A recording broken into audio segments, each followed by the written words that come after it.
Suami istri kami baru pulang lembur jam 8 malam. Begitu membuka pintu, kami mendapati 10 orang kerabat sedang duduk menunggu saya memasak makan malam. Suami saya langsung menarik tangan saya, kita makan di luar. Seluruh keluarga besarnya membeku. Malam itu, ketika jam dinding sudah hampir menyentuh angka 8, saya dan suami saya, Banyu, baru meninggalkan kantor. Hari itu adalah akhir bulan. Divisi akuntansi dan divisi penjualan sama-sama tegang seperti senar gitar.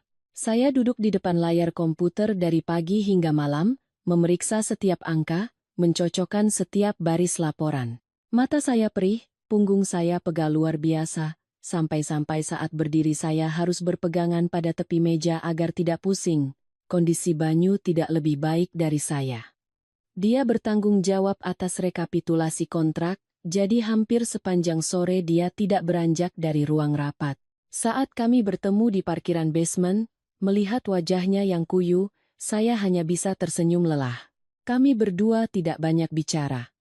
Kata orang, ada hari-hari di mana kita terlalu lelah bahkan untuk bertengkar. Hari itu adalah hari yang seperti itu. Saya hanya ingin cepat pulang, mandi air hangat, makan mie instan pun tidak apa-apa, asalkan bisa merebahkan diri di kasur. Dalam perjalanan pulang, Jakarta sudah bermandikan cahaya lampu. Kemacetan dan suara klakson yang memekakkan telinga membuat kepala saya berdenyut. Saya menyandarkan kepala di kaca mobil, tangan masih memeluk tas di pangkuan. Banyu melirik saya dan berbisik, lelah sekali, ya, sayang. Saya hanya mengangguk.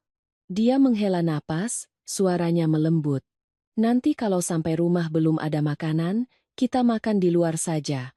Hari ini jangan memaksakan diri lagi. Satu kalimat itu saja sudah cukup membuat hati saya hangat. Menjadi menantu selama beberapa tahun, saya sudah terbiasa dengan rutinitas begitu tiba di rumah harus langsung masuk dapur. Tidak peduli bagaimana hari saya di luar, kadang sedang demam ringan, kadang sakit perut, kadang lembur sampai larut malam. Saya selalu berkata pada diri sendiri, sabar sedikit. Setelah urusan makan selesai baru istirahat. Tapi perempuan yang terus-menerus bersabar juga ada batas lelahnya. Mendengar suami saya berkata begitu, saya hanya tersenyum tipis. Mendengar kamu bilang begitu saja lelahku sudah berkurang. Saya kira malam itu akan berlalu dengan damai. Tak disangka, begitu kami tiba di rumah, Banyu bahkan belum sempat mencabut kunci dari lubang pintu, saya sudah melihat rumah terang benderang, bukan cahaya hangat dari dapur yang sedang memasak, melainkan cahaya lampu putih yang dingin dari ruang tamu, diiringi suara riuh orang mengobrol. Saya berhenti di ambang pintu, firasat saya mengatakan ada sesuatu yang tidak beres. Banyu membuka pintu, dan begitu pintu terbuka, saya membeku. Ruang tamu kami penuh sesak, bukan hanya 1 atau 2 orang, melainkan 10 orang kerabat dari pihak suami. Ibu mertua saya, Ibu Wati, duduk di tengah sofa seolah memimpin rapat. Di sebelahnya ada bapak mertua saya, Bapak Hardiman, dengan wajah serius sambil memegang cangkir teh. Adik ipar saya, Rina, duduk menyilangkan kaki, matanya terpaku pada ponsel. Tante Hesti, kakak dari bapak mertua, sepupu Banyu bernama Tono, beserta istrinya Wulan, dan beberapa kerabat jauh lainnya, semua ada di sana. Yang membuat saya lebih merinding adalah tidak ada hidangan apapun di meja. Tidak ada sepiring lauk, semangkuk sayur, atau tanda-tanda seseorang baru saja memasak. Di meja hanya ada teko teh, piring kuaci, beberapa gelas minum, dan tatapan-tatapan dingin yang serempak menoleh ke arah saya. Perasaan itu sulit digambarkan. Rasanya bukan seperti tamu yang datang berkunjung, melainkan seperti saya baru saja memasuki sebuah ruang sidang, dan saya adalah terdakwanya. Ibu Wati menatap saya dari ujung kepala hingga ujung kaki. Sudut bibirnya sedikit terangkat. Suaranya tidak keras, tetapi cukup tajam untuk membelah keheningan. Sudah pulang kamu? Seluruh keluarga besar sudah menunggumu untuk memasak makan malam perkenalan. Saya tertegun. Makan malam perkenalan? Saya mengulang kata-kata itu dalam benak, tidak mengerti apa yang terjadi. Saya tidak pernah mendengar ada kerabat yang akan datang malam ini, tidak ada yang mengirim pesan, Tidak ada yang menelepon, tidak ada yang bertanya, apakah saya bisa pulang tepat waktu atau tidak. Tapi sekarang, 10 orang duduk santai minum teh. Dengan acuh tak acuh menunggu seorang wanita yang baru pulang lembur jam 8 malam untuk masuk dapur dan memasak. Saya mencoba menjaga suara saya tetap tenang. Bu, hari ini saya dan Mas Banyu lembur. Saya tidak tahu kalau di rumah ada tamu. Kalau ibu memberitahu lebih dulu, saya pasti sudah menyiapkan atau memesan makanan dari luar. Baru saja saya selesai bicara. Rina sudah tertawa sinis. Tono meletakkan cangkir tehnya. Tatapannya seolah sedang menonton pertunjukan. Tante Hesti menggelengkan kepala pelan, wajahnya penuh penghakiman, tetapi yang angkat bicara justru Banyu. Dia melangkah maju ke samping saya, memandang sekeliling, lalu bertanya lugas, kenapa ada tamu tapi tidak ada yang memberitahu kami sebelumnya? Seluruh ruangan hening sejenak. Ibu Wati meletakkan cangkir tehnya ke meja dengan gerakan sangat pelan, seolah sengaja menunjukkan bahwa dia tidak bersalah. Dia menatap Banyu, lalu beralih ke saya. Suaranya terdengar santai. Jadi menantu itu harus tahu diri. Masa tamu datang ke rumah harus menunggu disuruh dulu baru mau memasak? Kalimat itu jatuh di tengah ruangan seperti batu besar. Saya berdiri di sana, kaki saya pegal, perut saya keroncongan, bahu saya masih sakit karena membawa tas seharian. Tapi yang paling membuat saya sesak bukanlah rasa lelah, melainkan perasaan diremehkan. Mereka tidak peduli bagaimana hari saya. Mereka juga tidak peduli Banyu sama lelahnya dengan saya.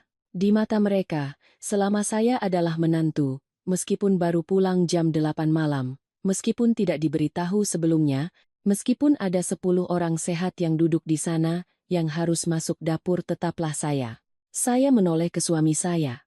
Banyu tidak berkata apa-apa lagi, tetapi tangannya menggenggam tangan saya dengan lembut. Genggaman itulah yang membuat saya paham. Malam ini segalanya mungkin tidak akan berhenti hanya pada urusan makan malam.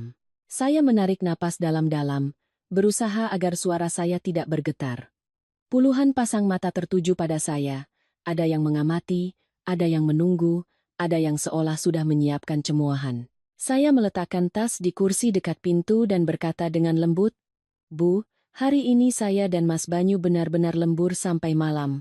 Kami berdua belum makan apa-apa sejak siang. Kalau tahu ada tamu, saya pasti sudah mengaturnya dari awal. Tapi kalau sekarang baru mulai memasak untuk sebanyak ini orang, mungkin baru selesai 1 jam lagi.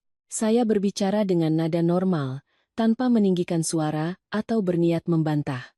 Tapi di ruangan itu, hanya dengan mengatakan saya lelah saja sepertinya sudah menjadi sebuah kesalahan. Ibu Wati tertawa kecil. Tawa yang singkat namun tajam. Dia bersandar di sofa, menatap saya seolah melihat menantu yang kurang ajar. Lelah?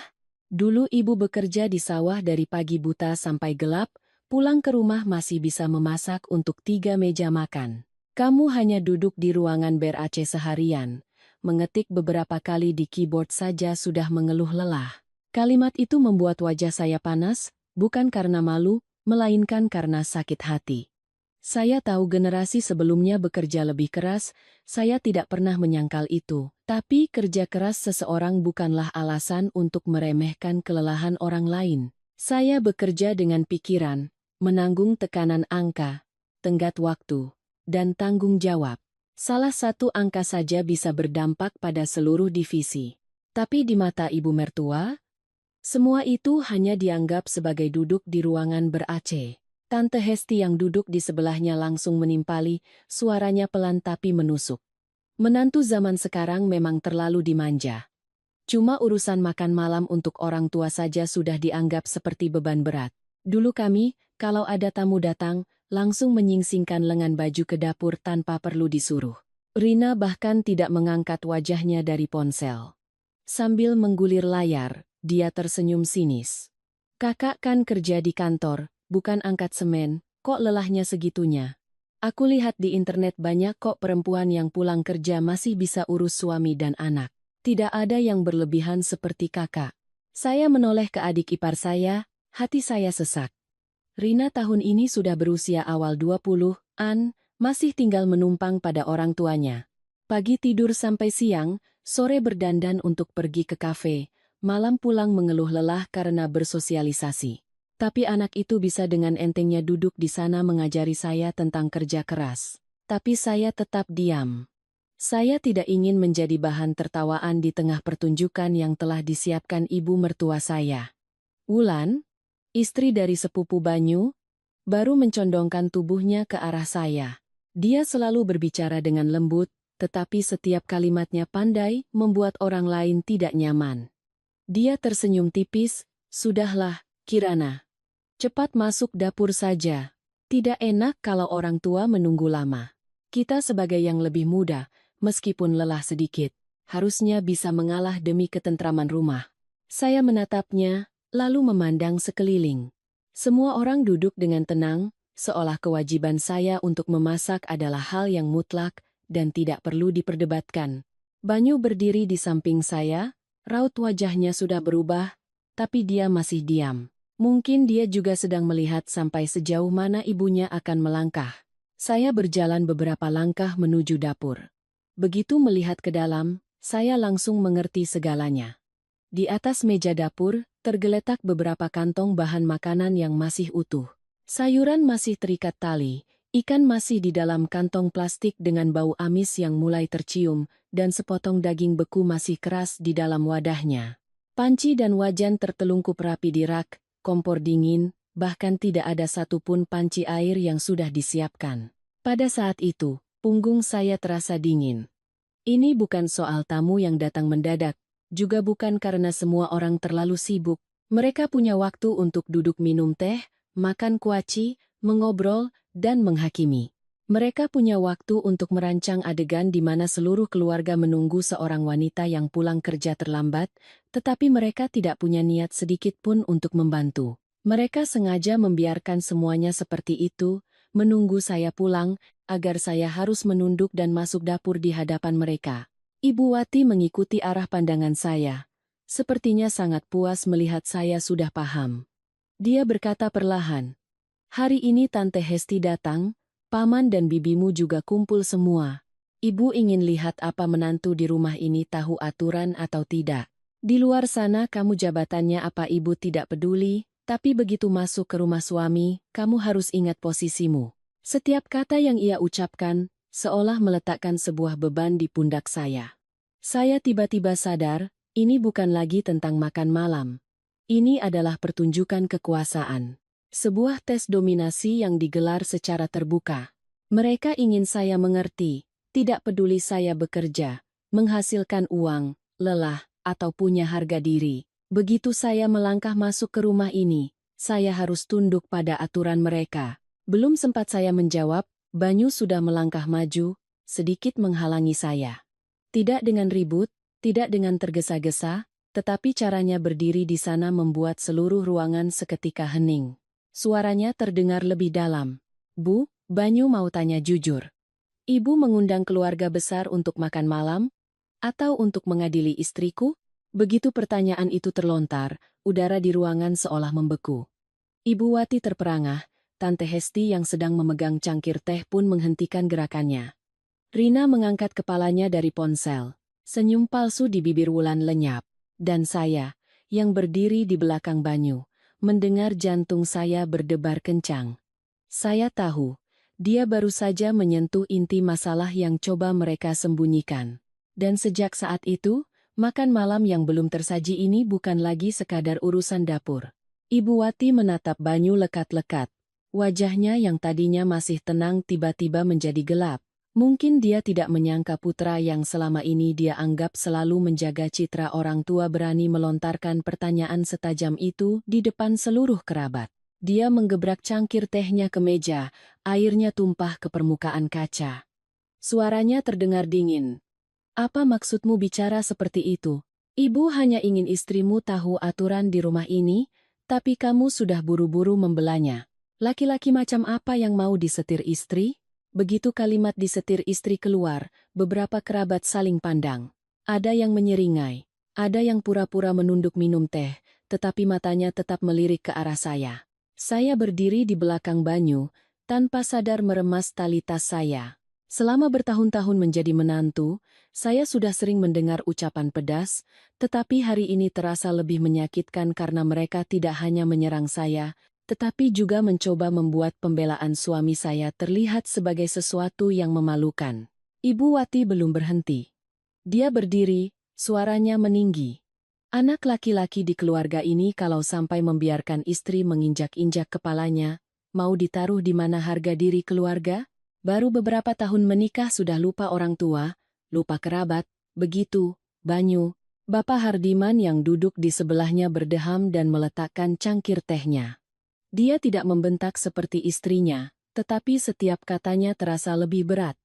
Banyu, kamu itu laki-laki, anak sulung lagi, bicaralah yang sopan, jaga nama baik orang tua di depan keluarga besar. Jangan karena urusan dapur, masalah jadi besar. Mendengar kata urusan dapur, hati saya terasa sesak.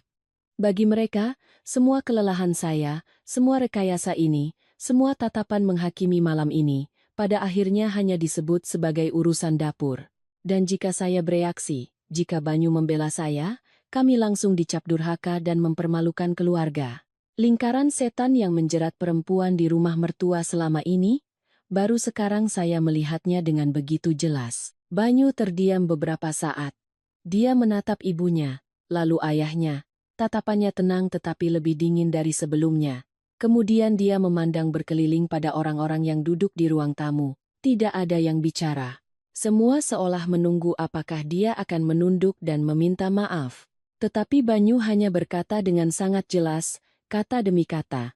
Yang memalukan itu bukan saat saya membela istri saya. Yang memalukan adalah saat 10 orang dewasa yang sehat duduk menunggu satu orang yang baru pulang kerja lembur untuk memasak. Seluruh ruangan senyap, begitu hening hingga saya bisa mendengar detak jam dinding di belakang saya. Tante Hesti yang baru akan membuka mulut langsung terdiam. Wulan menunduk, senyum manisnya lenyap.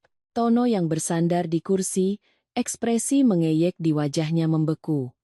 Dan saya menatap Banyu dengan perasaan campur aduk antara kaget dan terharu. Saya belum pernah melihatnya berbicara kepada keluarganya dengan nada setegas ini. Ibu Wati seolah ditampar harga dirinya. Wajahnya memerah, matanya terbelalak, tangannya menggebrak meja dengan keras. Berani kamu bicara seperti itu pada ibumu? Ibu melahirkan dan membesarkanmu supaya hari ini kamu bisa berdiri di sini membela istrimu dan menghina seluruh keluarga, begitu? Banyu menghela napas pelan. Tapi kali ini dia tidak melanjutkan. Mungkin dia sadar, berdebat dengan orang yang sedang berusaha memposisikan diri sebagai korban, hanya akan mengubah segalanya menjadi drama tangisan yang ribut. Dia berbalik ke arah saya, membungkuk mengambil tas yang tadi saya letakkan di kursi. Gerakan itu sangat biasa, tetapi pada saat itu, tenggorokan saya tercekat. Dia membawakan tas saya, lalu menggenggam tangan saya. Tangannya hangat dan mantap. Dia menatap saya, suaranya pelan tetapi cukup jelas untuk didengar semua orang di ruangan itu. Kita makan di luar. Saya terpaku. Sejenak, saya tidak tahu harus bereaksi bagaimana. Selama bertahun-tahun, setiap kali ada masalah dengan keluarga suami, reaksi pertama saya adalah mengalah. Mengalah demi selesainya makan malam. Mengalah agar tidak ada yang tersinggung. Mengalah agar suami tidak berada di posisi sulit. Saya sudah terbiasa menelan kekesalan sendiri. Begitu terbiasa hingga saat ada seseorang yang benar-benar menarik saya keluar dari situasi yang menyakitkan, saya justru merasa canggung. Rina melonjak dari kursinya, ponsel masih di tangannya. Dia menatap Banyu dengan tajam, suaranya melengking. Mas Banyu, Mas tega meninggalkan seluruh keluarga di sini hanya karena dia? Ibu sudah mengumpulkan semua orang, apa Mas tidak malu? Banyu berhenti, menoleh ke adiknya. Dia tidak marah, tetapi suaranya begitu dingin hingga Rina pun terdiam. Bukan karena dia, tapi karena rumah ini sudah terlalu terbiasa menganggap kebaikannya sebagai kewajiban. Kirana pulang terlambat tetap harus memasak. Kirana lelah tetap harus tersenyum. Kirana dihina tetap harus diam. Kalian semua sudah terbiasa, tapi aku tidak mau terbiasa lagi. Kalimat itu seperti tamparan keras pada keheningan palsu di ruangan itu. Ibu Wati gemetar karena marah. Bapak Hardiman mengerutkan dahi dan berdiri.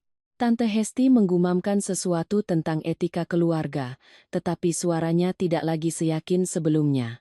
Wulan menatap saya dengan pandangan aneh, campuran antara iri dan kesal, seolah tidak percaya ada seorang pria yang berani menggandeng istrinya keluar dari pengadilan keluarga. Saya membiarkan Banyu menarik tangan saya. Saat melewati ruang tamu, saya melihat dengan jelas setiap wajah.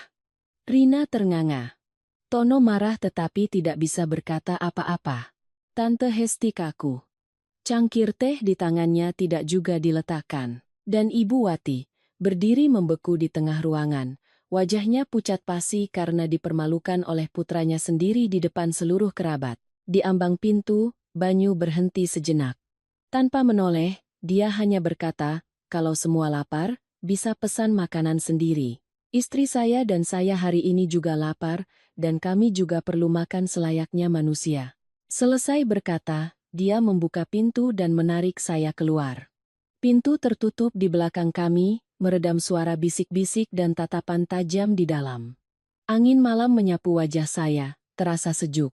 Saya menatap tangan saya yang masih dalam genggaman suami saya, hati saya terasa ringan sekaligus bergetar. Saya tahu, hanya dengan satu tindakan keluar dari rumah itu, Banyu telah menyulut badai yang jauh lebih besar. Tapi setidaknya malam itu, untuk pertama kalinya setelah bertahun-tahun menjadi menantu, saya tidak lagi berdiri sendirian di tengah kepungan. Banyu tidak membawa saya jauh. Dia mengendarai mobil keluar dari gang kecil, melewati 2 jalan raya, lalu berhenti di depan sebuah warung bubur ayam malam yang terletak di bawah pohon rindang. Warung itu tidak mewah, hanya ada beberapa meja stainless yang ditata di trotoar. Cahaya lampu kuning menerangi lantai yang sudah tua, uap bubur yang panas mengepul di tengah angin malam.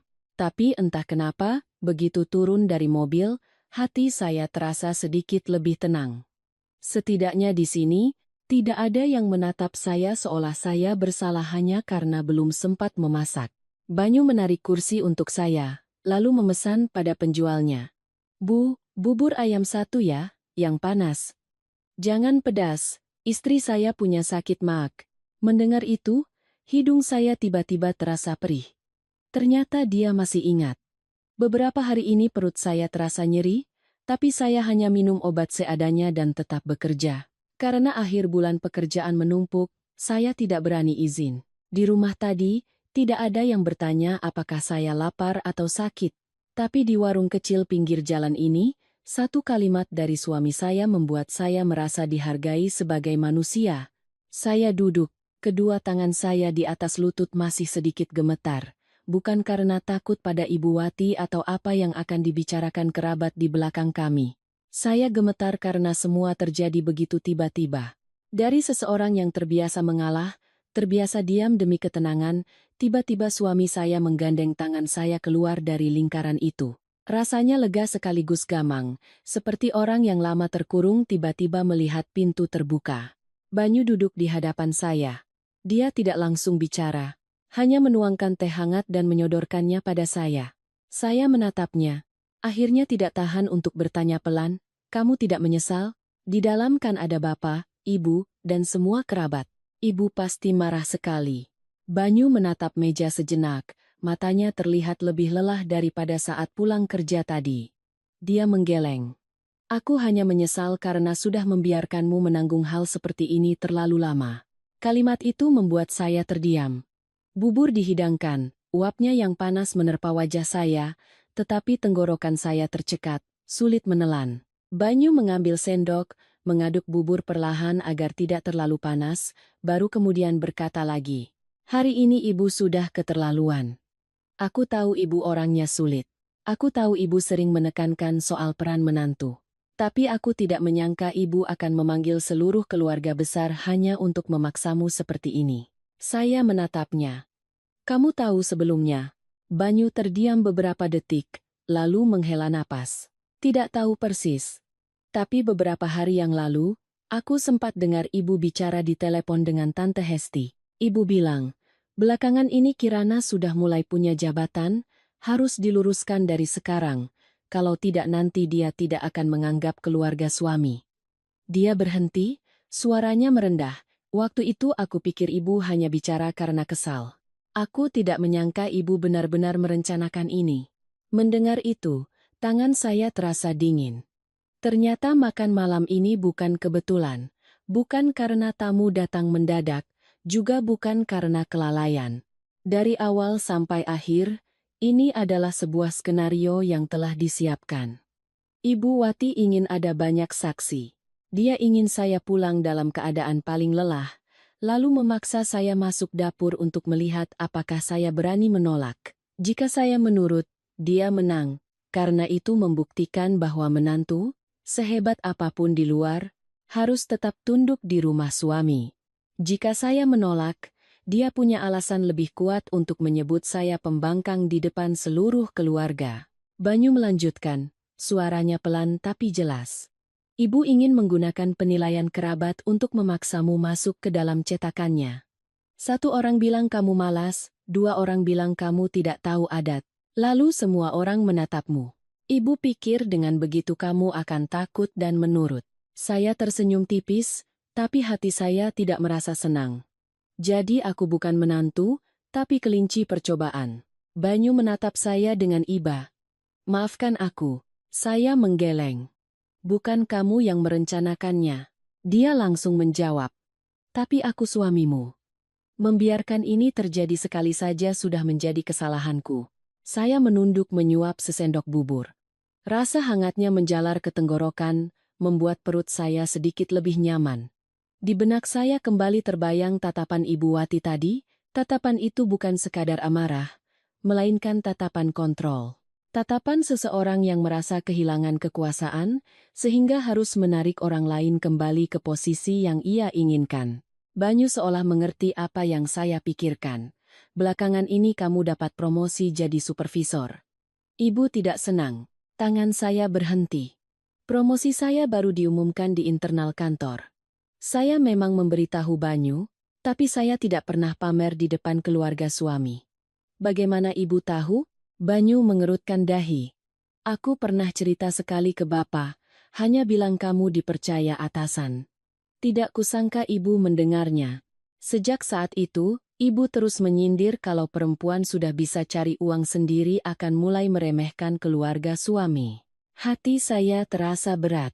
Ternyata di mata ibu mertua, kerja keras saya bukanlah hal yang membanggakan, melainkan sebuah ancaman. Semakin saya sukses, semakin saya punya suara, semakin dia takut Banyu akan lebih mendengarkan saya daripada dirinya. Makan malam ini hanyalah caranya untuk menarik saya kembali ke posisi semula, posisi seorang menantu yang harus patuh, diam, dan membuktikan dirinya tahu diri dengan cara berkorban. Saya menatap jalanan di depan kami. Kendaraan mulai sepi. Suara sendok beradu dengan mangkuk di meja sebelah terdengar begitu biasa. Di satu sisi ada warung bubur yang damai, di sisi lain ada rumah terang benderang dengan 10 orang yang masih menunggu untuk menghakimi. Saya berkata perlahan, jadi ini bukan tentang makan malam. Banyu mengangguk. Benar, ini tentang kekuasaan di rumah. Dia menggenggam tangan saya di atas meja. Tangannya masih sedikit dingin, tetapi genggamannya sangat kuat. Mulai sekarang, hal-hal yang tidak masuk akal tidak perlu kita lakukan. Aku tidak akan membiarkanmu sendirian lagi. Saya menatapnya. Hati saya terasa hangat sekaligus sakit. Seandainya kalimat ini datang lebih awal, mungkin saya tidak perlu menelan begitu banyak kekecewaan sendirian. Tapi meskipun terlambat, inilah yang paling perlu saya dengar saat ini. Tepat pada saat itu, ponsel Banyu menyala terus-menerus. Di layar muncul panggilan dari ibu mertua, lalu bapak mertua, lalu ibu mertua lagi. Dia tidak mengangkatnya. Sesaat kemudian, pesan dari Rina masuk. Bawa Kak Kirana pulang dan minta maaf sekarang. Ibu bilang kalau kalian berdua terus mempermalukan keluarga, ibu akan mengadakan rapat keluarga untuk memutuskan hubungan. Membaca kalimat itu, hati saya yang baru saja tenang kembali mencelos. Banyu menatap layar. Sudut bibirnya sedikit terangkat. Dia meletakkan ponselnya terbalik di meja dan berkata dengan tenang, makanlah, sayang. Mereka mau rapat, silakan saja.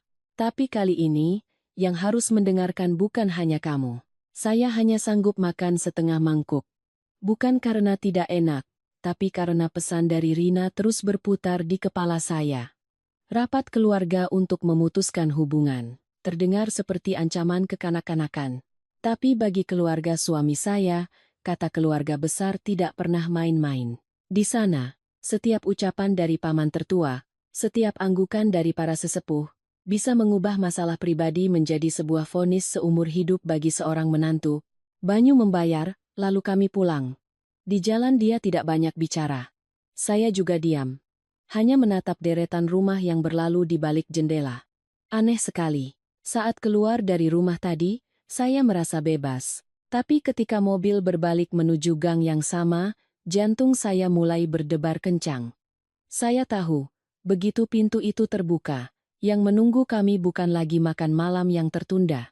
Benar saja. Ketika Banyu membuka pintu, ruang tamu masih terang benderang. Tidak ada satupun kerabat yang pulang. Suasananya bahkan lebih berat dari sebelumnya, seolah selama kami pergi, mereka tidak makan, melainkan hanya duduk mengumpulkan amarah untuk menyambut kami kembali. Ibu Wati masih duduk di tengah sofa, kedua matanya merah.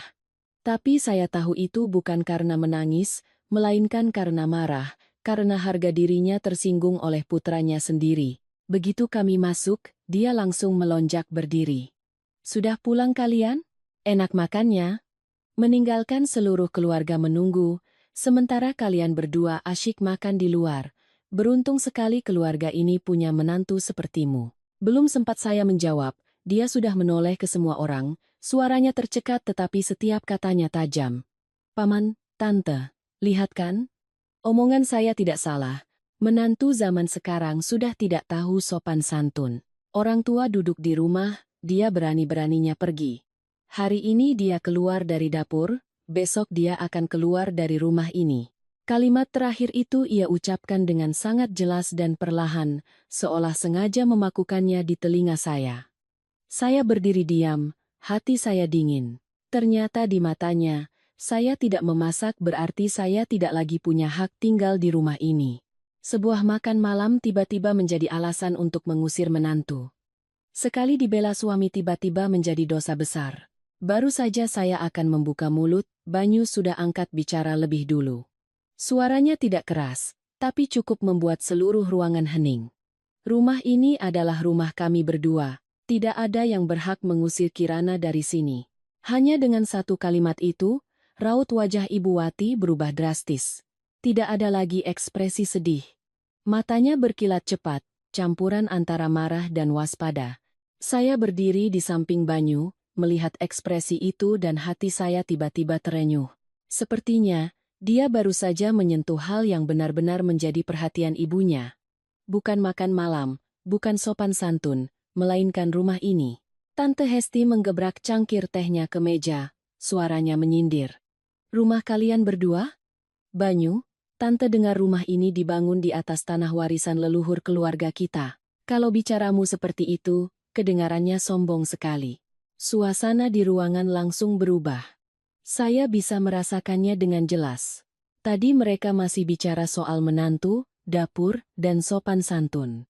Tapi setelah satu kalimat dari Banyu, pembicaraan bergeser ke masalah tanah dan rumah. Saya melihat sekeliling. Bapak Hardiman menunduk minum teh, menghindari tatapan saya. Tono duduk lebih tegap, wajahnya seolah memang menunggu bagian ini. Wulan menggigit bibirnya, tidak lagi berpura-pura menasihati. Saya mulai paham, mereka tidak sengaja menyinggung soal rumah ini. Mereka memang menunggu kesempatan. Banyu menatap Tante Hesti, suaranya mendingin. "Tanah ini memang dulu peninggalan kakek untuk Bapak. Tapi rumah yang sekarang berdiri adalah hasil kami berdua pinjam uang di bank. Dari pondasi, interior, sampai cicilan setiap bulan, semua saya dan Kirana yang tanggung. Uang muka awalnya bahkan dibantu oleh orang tua Kirana, jadi kalau mau bicara jujur, rumah ini tidak cukup hanya dengan modal nama keluarga besar." Ibu Wati langsung memotong. "Uang bukan masalah. Jangan bawa-bawa hitungan beberapa juta di sini. Yang penting, tanah ini adalah tanah leluhur, akar dari keluarga kita. Menantu masuk ke rumah suami harus paham, di rumah ini tidak bisa seenaknya. Mendengar itu, tangan saya terasa dingin. Ternyata di matanya, uang yang kami keluarkan untuk membangun rumah tidak penting, kerja keras saya tidak penting, bantuan orang tua saya juga tidak penting. Selama ada label tanah leluhur, semua hak keputusan ada di tangan mereka. Dan saya, meskipun ikut membayar cicilan setiap bulan, tetap dianggap orang luar yang bisa diusir kapan saja. Banyu tersenyum sinis, senyum yang tidak ada bahagianya sama sekali. Ibu bilang uang tidak penting. Kalau tidak penting, kenapa waktu membangun rumah tidak ada satupun dari keluarga yang membantu? Kenapa waktu kami harus bayar bunga bank setiap bulan, tidak ada yang ingat ini tanah leluhur dan membantu kami? Bapak Hardiman mengerutkan dahi. Banyu, jaga bicaramu. Banyu menoleh ke ayahnya. Saya sedang bicara sangat hati-hati, Pak. Justru karena hati-hati, saya katakan di depan semua orang, rumah ini adalah tempat tinggal kami, bukan arena untuk siapapun yang ingin datang dan mengadili istri saya. Ibu Wati gemetar karena marah, tapi kali ini saya melihat ada kegugupan dalam amarahnya. Mungkin dia tidak menyangka Banyu akan bicara seterbuka ini, apalagi di depan saya yang mendengar semua tentang apa yang disebut tanah leluhur. Rencana awalnya untuk menekan saya memasak kini telah membuka lapisan yang lebih dalam. Mereka ingin menggunakan keluarga besar untuk menekan saya, lalu menggunakan nama leluhur untuk merebut kendali di rumah yang sedang kami bangun. Ibu Wati menatap saya dengan kebencian, seolah semua perlawanan Banyu disebabkan oleh saya. Dia menggeram, kata demi kata. Kamu pikir dibela suami berarti kamu menang? Kita lihat saja seluruh keluarga ini akan berpihak pada siapa. Saya tidak menjawab, tapi di dalam hati saya tahu persis. Sejak saat itu, pertarungan ini bukan lagi tentang apakah saya akan memasak satu kali makan malam atau tidak. Ini telah menjadi pertarungan tentang apakah saya punya hak untuk berdiri tegak di dalam rumah saya sendiri. Keesokan paginya, saya bahkan belum selesai membuat segelas air hangat ketika telepon Banyu berdering. Di layar tertera nama ibu mertua. Banyu menatap saya sejenak sebelum mengangkatnya dan menyalakan pengeras suara. Suara Ibu Wati terdengar dingin, tidak ada lagi isak tangis seperti semalam. Kalian berdua bersiap-siap. Jam 9 kumpul di rumah Pak Dewiryo. Kemarin kamu sudah mempermalukan seluruh keluarga. Hari ini kamu harus datang dan minta maaf. Banyu mengerutkan dahi. Ibu mau adakan rapat apa lagi? Ibunya tertawa sinis di telepon. Bukan rapat. Ini untuk para sesepuh mengajarimu lagi. Anak sulung tapi membiarkan istri menyeretmu keluar, meninggalkan kerabat kelaparan. Keluarga ini belum pernah mengalami penghinaan seperti ini. Selesai bicara, dia langsung menutup telepon, tidak memberi Banyu kesempatan untuk menjawab. Ruangan menjadi hening. Saya menatap suami saya, hati saya terasa berat. Saya tahu jika kami tidak pergi, mereka akan semakin punya alasan untuk mengatakan saya menghasut suami melawan keluarga. Tapi jika kami pergi, saya juga tahu tempat itu tidak berbeda dengan sebuah perangkap. Pukul 9:50, mobil kami berhenti di depan rumah paman tertua Banyu, Pak Dewiryo. Begitu turun, saya melihat halaman penuh dengan sepeda motor dan beberapa mobil, suara orang mengobrol terdengar riuh dari dalam. Tapi ketika kami masuk ke ruang tamu, semua orang mendadak diam. Hampir 20 orang kerabat sudah duduk memenuhi 2 baris kursi. Para sesepuh di barisan depan, generasi muda di belakang, teh sudah diseduh, nampan kue sudah disiapkan. Tetapi suasananya seberat ruang sidang. Saya berjalan di samping Banyu, merasakan setiap tatapan menyorot ke arah saya. Ada yang menatap dengan terang-terangan tidak suka. Ada yang menatap kasihan. Ada yang jelas-jelas menunggu untuk melihat bagaimana saya akan dimarahi. Ibu Wati duduk di sebelah Pak Dewiryo, matanya sedikit bengkak seolah habis menangis, tetapi bibirnya terkatup rapat. Rina yang duduk di dekatnya, melihat saya dan langsung membuang muka, seolah dialah yang menjadi korban.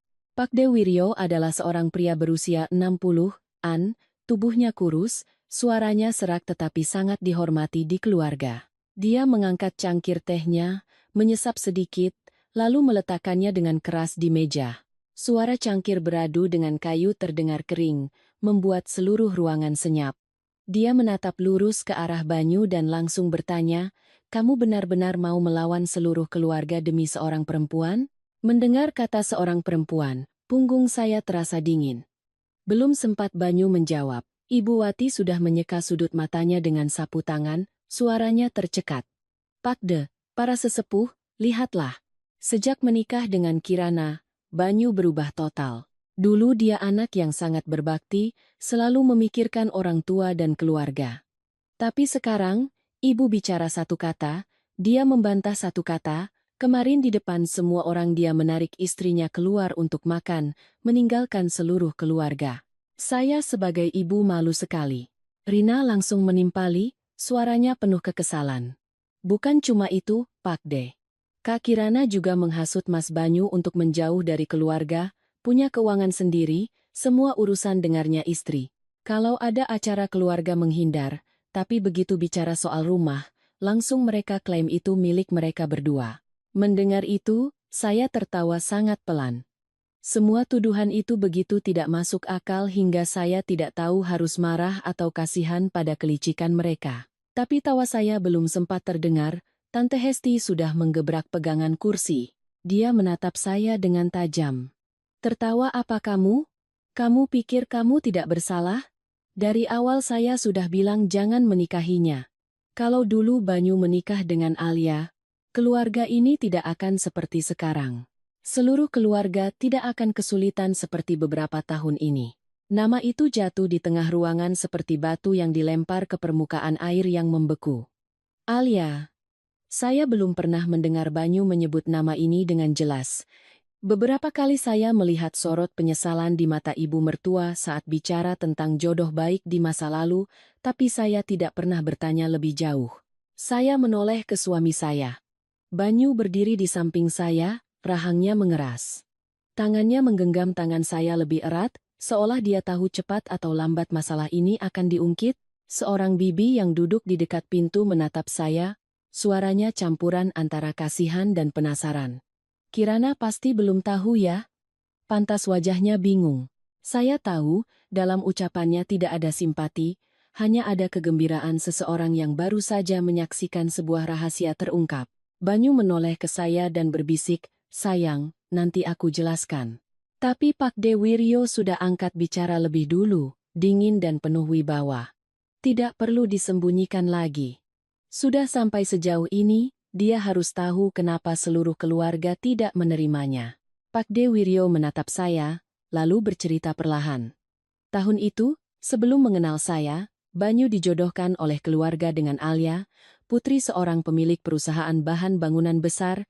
Perusahaan itu menguasai rantai pasokan penting. Jika kedua keluarga bersatu, bisnis seluruh keluarga besar Banyu akan meroket.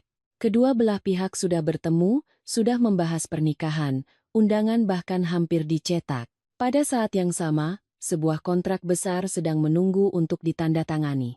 Begitu pernikahan terjadi, hubungan bisnis itu akan terjamin." Saya terdiam mendengarnya. Ternyata di mata mereka, pernikahan bukanlah tentang dua orang yang ingin hidup bersama, melainkan sebuah transaksi yang penuh perhitungan. Pak De Wiryo melanjutkan, suaranya masih datar. "Tapi seminggu sebelum pernikahan, si Banyu menemukan Alia terlibat narkoba dan punya hubungan dengan seorang DJ. Dia bahkan punya video di klub malam. Seharusnya masalah itu bisa diselesaikan diam-diam, keluarga mana yang tidak punya aib. Tapi dia justru membatalkan pernikahan di depan kedua keluarga." Banyu baru angkat bicara, suaranya dalam tapi jelas.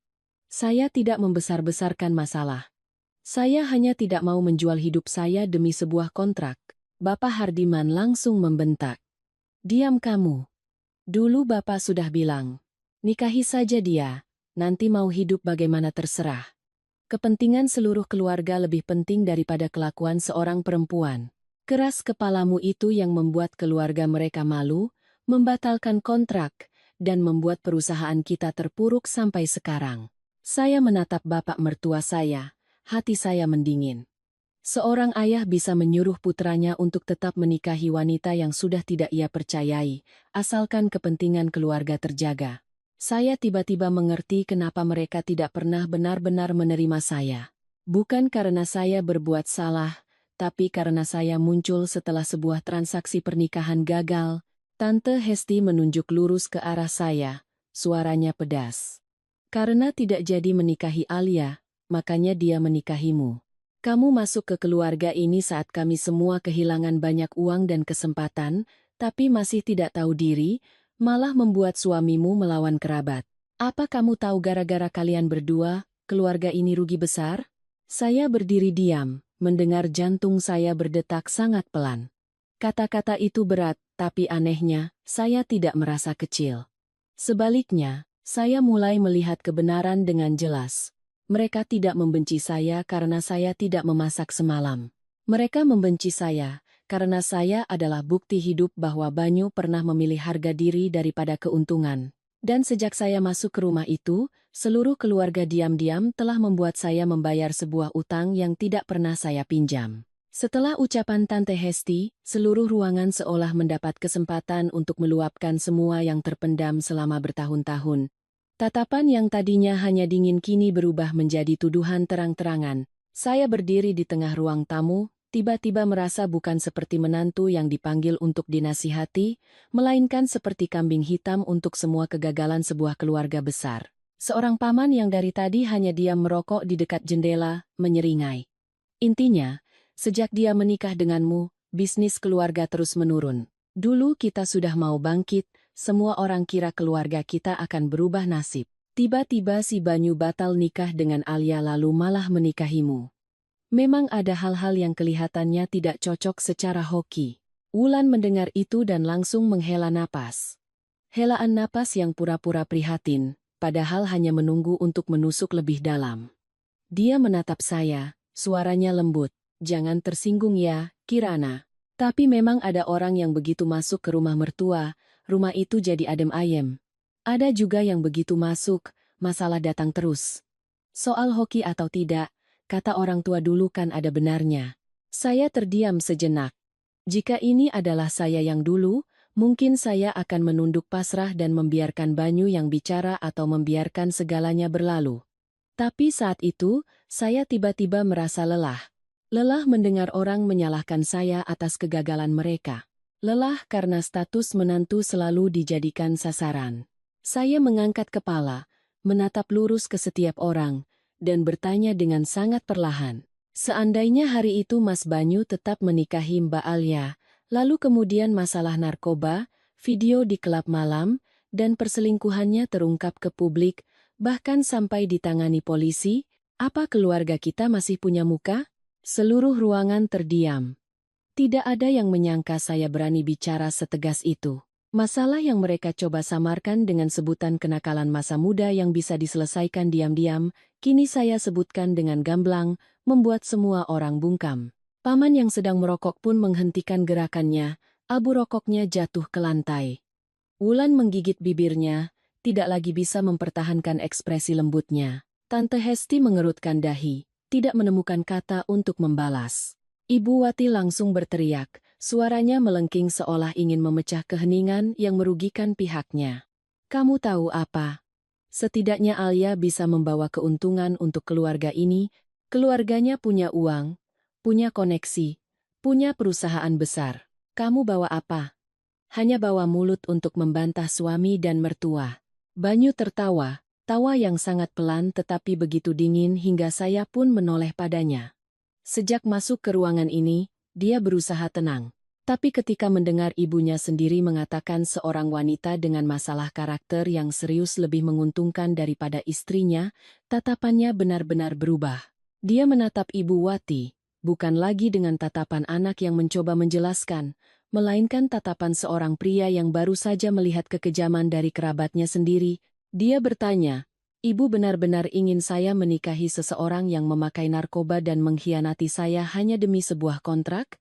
Ibu Wati terdiam sejenak, tetapi Bapak Hardiman sudah menggebrak meja dan membentak. Laki-laki kalau mau sukses besar harus bisa berkorban.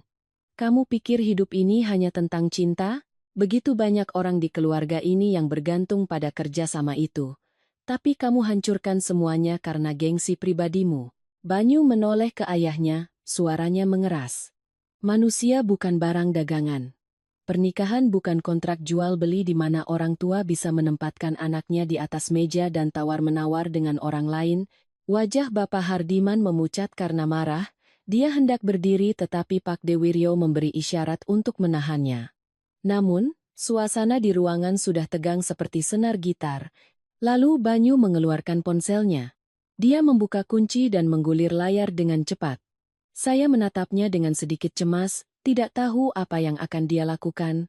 Banyu meletakkan ponselnya di meja dan memutar sebuah rekaman suara.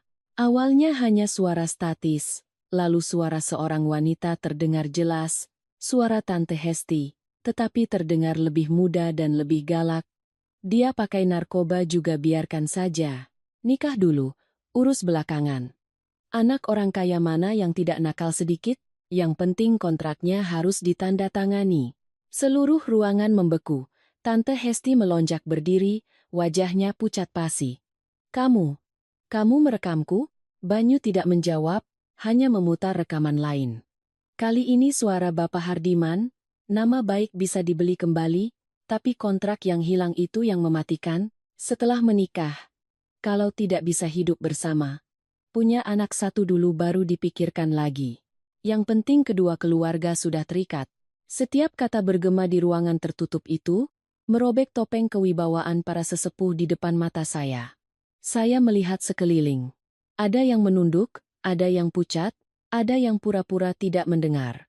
Rina terpaku, sementara Ibu Wati menatap Banyu dengan tatapan marah sekaligus panik. Tidak ada yang menyangka dia menyimpan rekaman itu selama bertahun-tahun. Banyu mematikan ponselnya. Dia berkata perlahan, selama ini saya diam karena saya pikir kita keluarga. Saya pikir masalah lama biarlah berlalu. Tapi hari ini, kalian semua menyeret istri saya untuk dijadikan kambing hitam. Saya tidak akan diam lagi. Yang membuat perusahaan hancur bukan Kirana.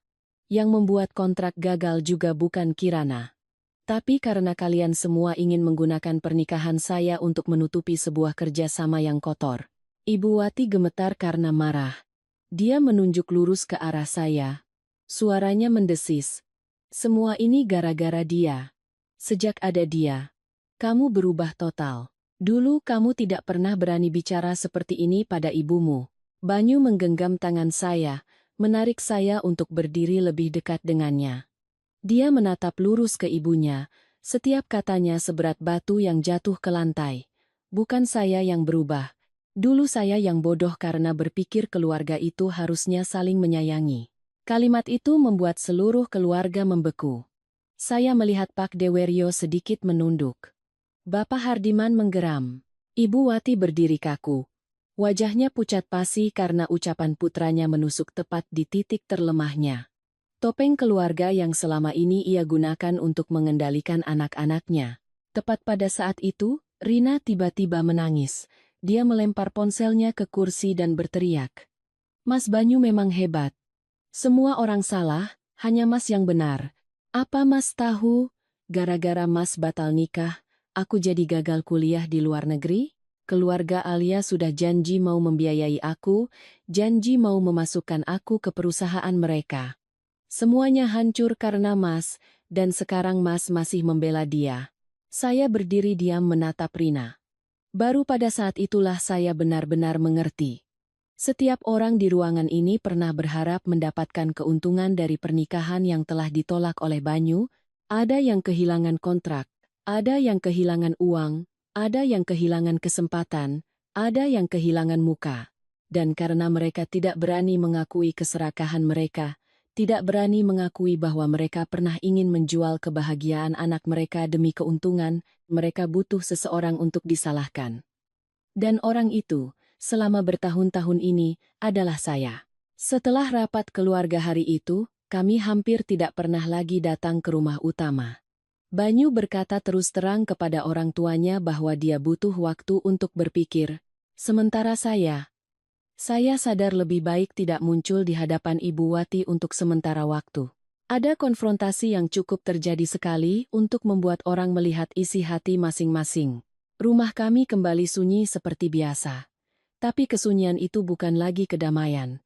Rasanya seperti permukaan air yang tenang sebelum badai, begitu tenang hingga membuat cemas. Banyu mulai pulang lebih larut bukan karena menghindari saya, tapi karena dia mulai memeriksa kembali semua hal yang berkaitan dengan perusahaan keluarga. Sementara saya, setelah mendengar semua yang terjadi di rumah Pak Dewiryo, saya juga mengingatkan diri untuk lebih waspada.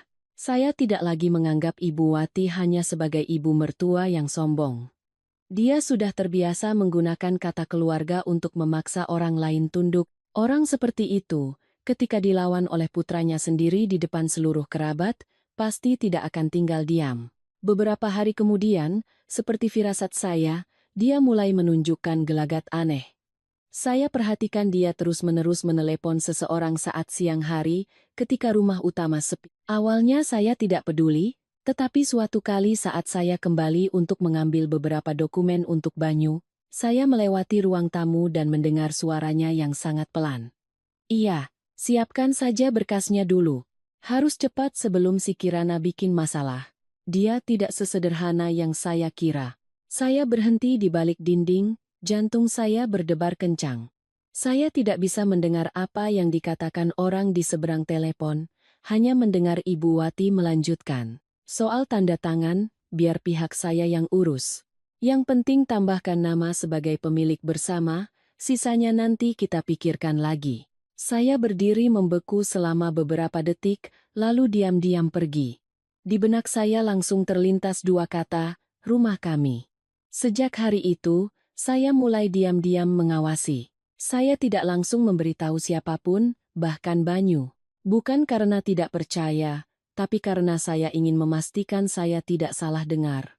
Saya memeriksa kembali semua dokumen rumah, kontrak pinjaman bank, dan sertifikat hak milik. Salinan yang kami simpan di laci semuanya masih lengkap, rumah itu atas nama kami berdua, pinjaman juga dibayar oleh kami berdua. Tidak ada alasan bagi mertua saya untuk ikut campur. Namun pada hari Kamis sore, ketika saya sedang di kantor, ponsel saya berdering dari seorang staf bank yang mengurus pinjaman kami. Suaranya sopan, tetapi isinya membuat punggung saya dingin. "Selamat sore, Bu Kirana.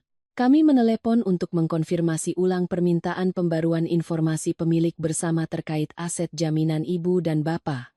Berkasnya sudah diajukan oleh perwakilan tadi pagi." Saya melonjak dari kursi, menggenggam ponsel erat-erat.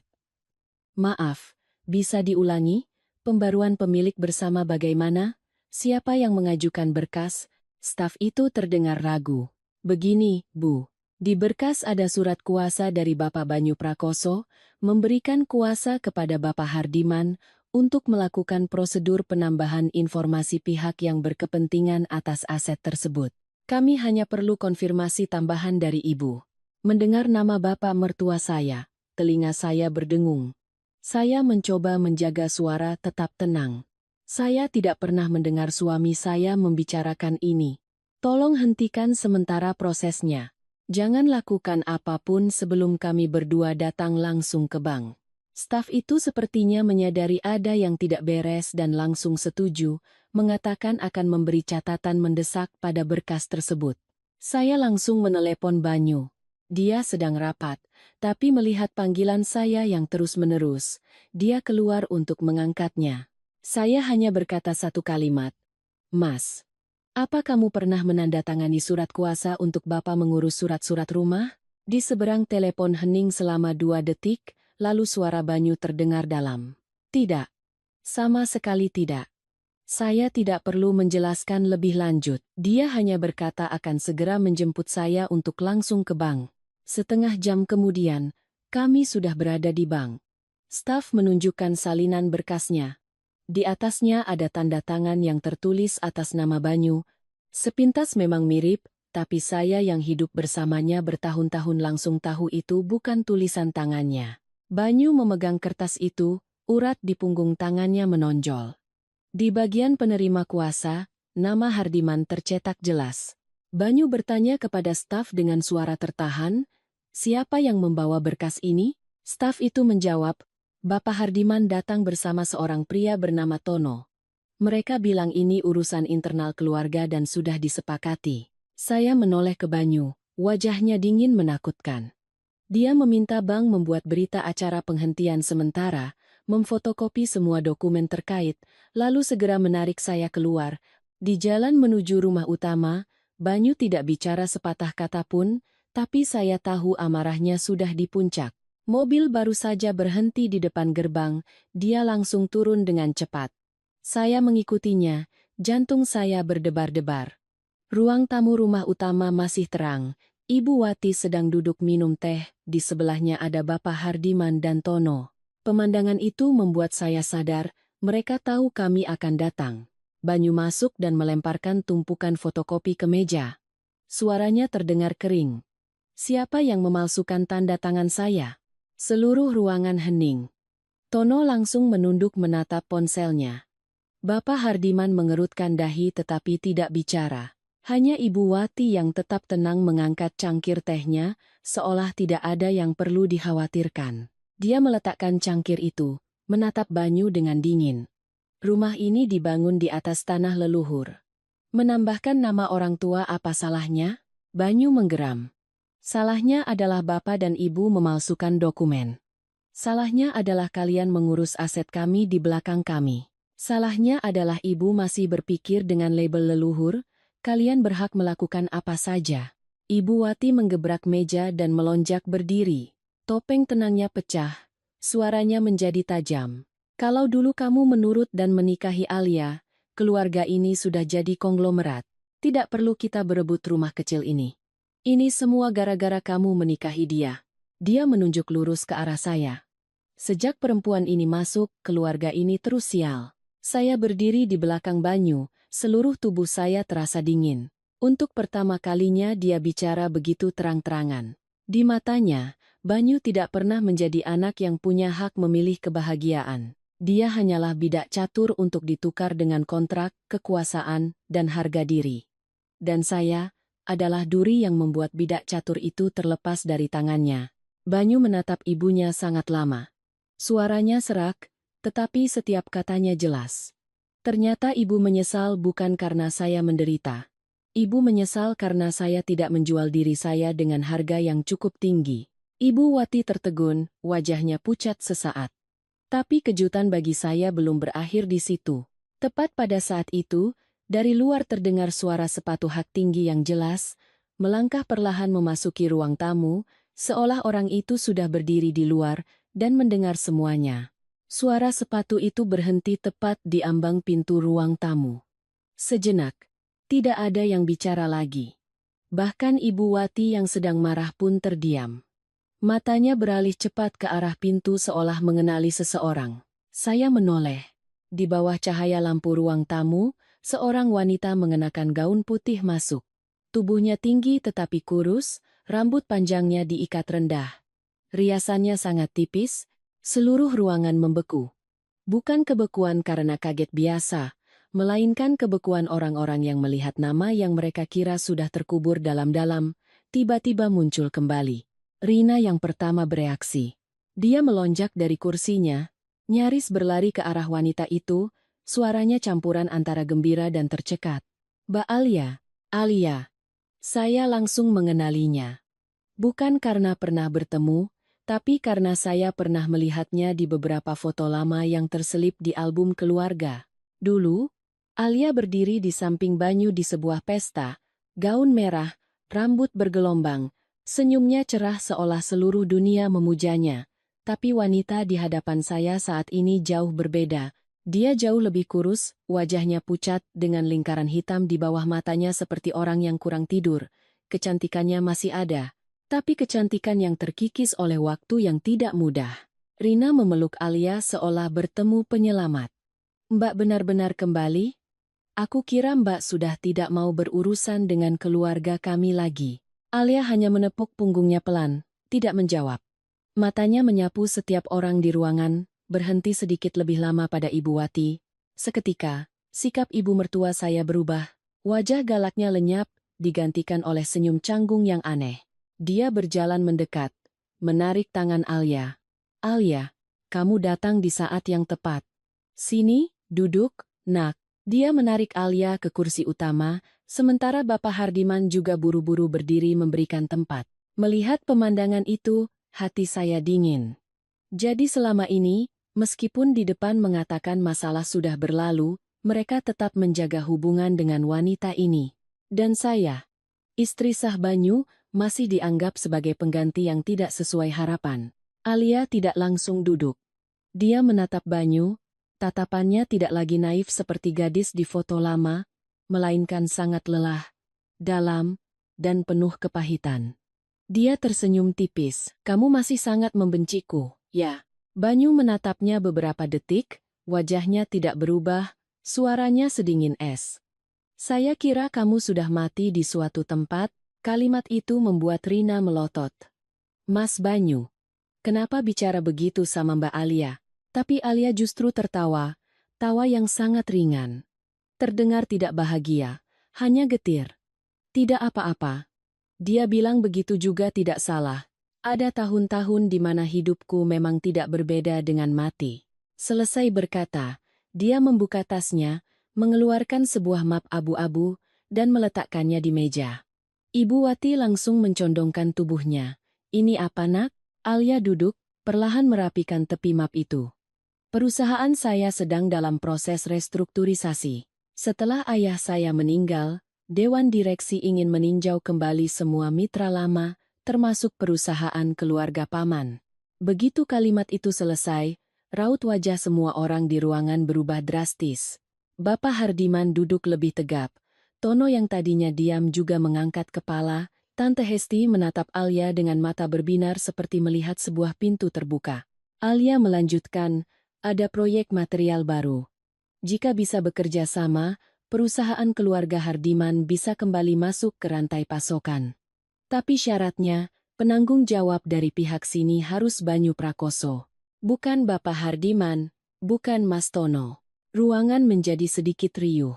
Nama Banyu baru saja dilemparkan ke tengah-tengah mereka seperti pelampung penyelamat. Orang-orang yang tadi menghujatnya durhaka, menghujat saya menghancurkan keluarga, kini menatapnya dengan pandangan berbeda. Tante Hesti menepuk pahanya pelan, suaranya terdengar gembira. Tuh, kan? Orang masih ingat hubungan lama. Banyu, Alia ini lebih tahu mana yang penting daripada istrimu. Ibu Wati juga buru-buru menoleh ke Banyu, suaranya melembut. Kamu dengarkan nak? Kesempatan ini tidak datang dua kali. Alia masih menghargaimu, masih mau mengangkat keluarga kita. Saya berdiri di samping Banyu, diam-diam mengamati wajah-wajah yang tadinya penuh amarah kini melunak karena kata keuntungan. Beberapa menit yang lalu, mereka menyebut Banyu durhaka, menyebut saya perusak. Tapi begitu Alia datang membawa peluang kerjasama, semua kesalahan seolah dilupakan, asalkan uang bisa kembali mengalir.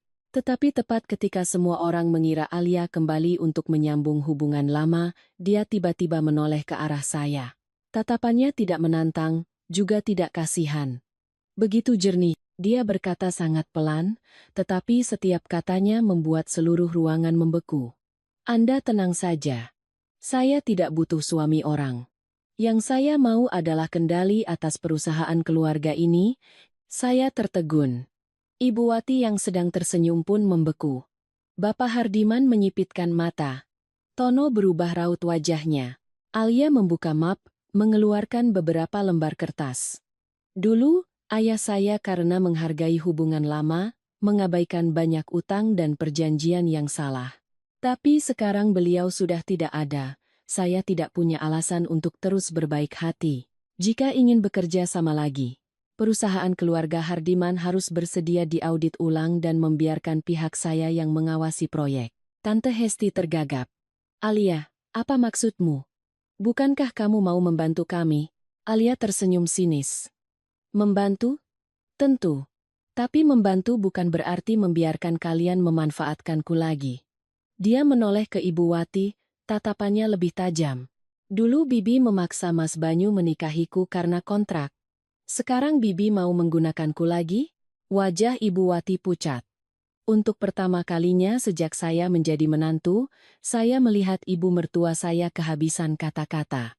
Wanita yang terbiasa menggunakan keluarga besar, etika, dan leluhur untuk menekan orang lain.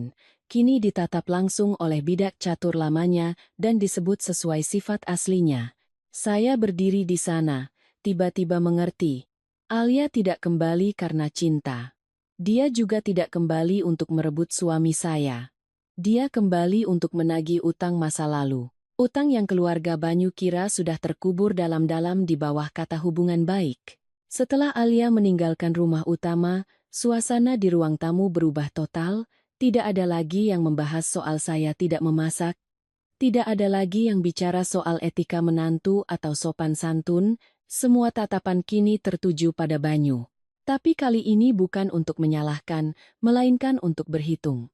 Peluang kerjasama yang baru saja ditawarkan Alia seperti bara api yang jatuh di tengah kerumunan orang yang kedinginan karena terpuruk. Semua ingin menyentuhnya, tapi takut terbakar. Bapak Hardiman yang pertama berdiri. Dia menatap Banyu, suaranya tidak lagi sekasar sebelumnya tapi tetap penuh wibawa. Keluar sebentar, bicara sama Bapak. Banyu melirik saya. Saya mengangguk pelan, meskipun punya firasat buruk. Ayah dan anak itu berjalan ke halaman belakang. Melalui jendela kaca, saya melihat Bapak Hardiman mengeluarkan sebungkus rokok dan menawarkannya pada Banyu. Suami saya jarang merokok, tapi hari itu dia menerimanya. Nyala api korek di kegelapan menyorot wajah tegangnya. Saya tidak bisa mendengar percakapan mereka, hanya melihat Bapak Hardiman bicara sangat lama. Sesaat kemudian, Banyu membelakangi jendela, bahunya kaku. Nantinya dia bercerita. Ayahnya mengucapkan kalimat yang tidak akan pernah ia lupakan seumur hidupnya. Ceraikan Kirana di atas kertas saja. Beberapa tahun kerjasama dengan Alia sampai perusahaan bangkit lagi, setelah itu kamu mau kembali dengan siapapun terserah. Laki-laki kalau mau sukses besar, jangan biarkan urusan perasaan perempuan menghalangi. Saat mendengar Banyu menceritakan itu, hati saya terasa dingin. Tapi saat itu di ruang tamu, saya sudah bisa menebaknya. Karena Ibu Wati tidak lagi menyembunyikan rasa hinanya pada saya. Dia duduk di kursi utama, merapikan selendangnya, dan berkata seolah saya tidak ada di sana. Dipikir-pikir, si Kirana ini selain wajahnya yang polos, bisa membantu apa untuk keluarga ini? Gaji bulanan beberapa puluh juta. Kedengarannya hebat. Tapi dibandingkan satu proyek dari keluarga Alia, nilainya seberapa? Rina langsung menimpali. Dia tertawa sinis, suaranya nyaring. Satu sisi perusahaan triliunan, satu sisi perempuan yang hanya bisa jadi pegawai lalu pulang ke rumah menuntut kesetaraan. Jelas pilih yang mana? Kalau Mas Banyu masih ragu juga, berarti benar-benar sudah kena pelet. Saya duduk diam. Jika saat itu saya bilang tidak sakit hati, itu bohong. Selama bertahun-tahun menjadi menantu, saya tidak pernah berharap dianggap seperti permata. Saya hanya berharap diperlakukan sebagai manusia. Tapi ketika keuntungan muncul, mereka langsung menempatkan saya di atas timbangan, begitu dingin hingga tidak repot-repot menutupinya. Di mata mereka, saya bukan lagi istri Banyu, bukan lagi orang yang ikut membayar cicilan, menyiapkan makanan, dan mengurus rumah. Saya hanyalah penghalang antara mereka dan sebuah kesempatan untuk mengubah nasib. Banyu kembali ke ruang tamu setelah hampir 20 menit. Bau rokok samar menempel di bajunya. Dia tidak menatap ibunya, tidak menatap ayahnya, juga tidak berkata apa-apa pada saya. Dia hanya berkata, malam ini saya minta semua tetap di sini sebentar. Ada beberapa hal yang ingin saya tunjukkan pada keluarga. Suaranya begitu tenang hingga membuat saya cemas. Sekitar pukul 8 malam, kerabat terdekat dipanggil kembali ke ruang tamu. Pak Dewiryo, Tante Hesti, Tono, Wulan, dan Rina, semua hadir. Ibu Wati mengira Banyu sudah berpikir jernih, wajahnya menunjukkan kemenangan yang sulit disembunyikan. Dia bahkan sengaja duduk di dekat saya dan berbisik, perempuan pintar itu tahu kapan harus mundur, jangan sampai disuruh dengan kata-kata kasar. Saya menoleh padanya, untuk pertama kalinya tidak lagi merasa takut. Saya hanya merasa kasihan. Wanita itu sudah terbiasa menang dengan cara menekan orang lain, sampai tidak sadar bahwa putranya hari ini tidak lagi sama. Banyu masuk terakhir, di tangannya ada sebuah map tebal. Dia meletakkannya di meja, suara kertas yang berat menyentuh kaca membuat seluruh ruangan terdiam. Bapak Hardiman mengerutkan dahi. Apa ini? Banyu tidak langsung menjawab. Dia membuka map, mengeluarkan lembar demi lembar rekening koran, kontrak, dan kwitansi yang ditandai dengan pulpen merah. Ini adalah kebocoran dana perusahaan keluarga selama 6 tahun terakhir. Suaranya terdengar jelas. Sejak kalian semua mulai menyalahkan saya karena membatalkan pernikahan dengan Alia, saya diam-diam sudah memeriksa.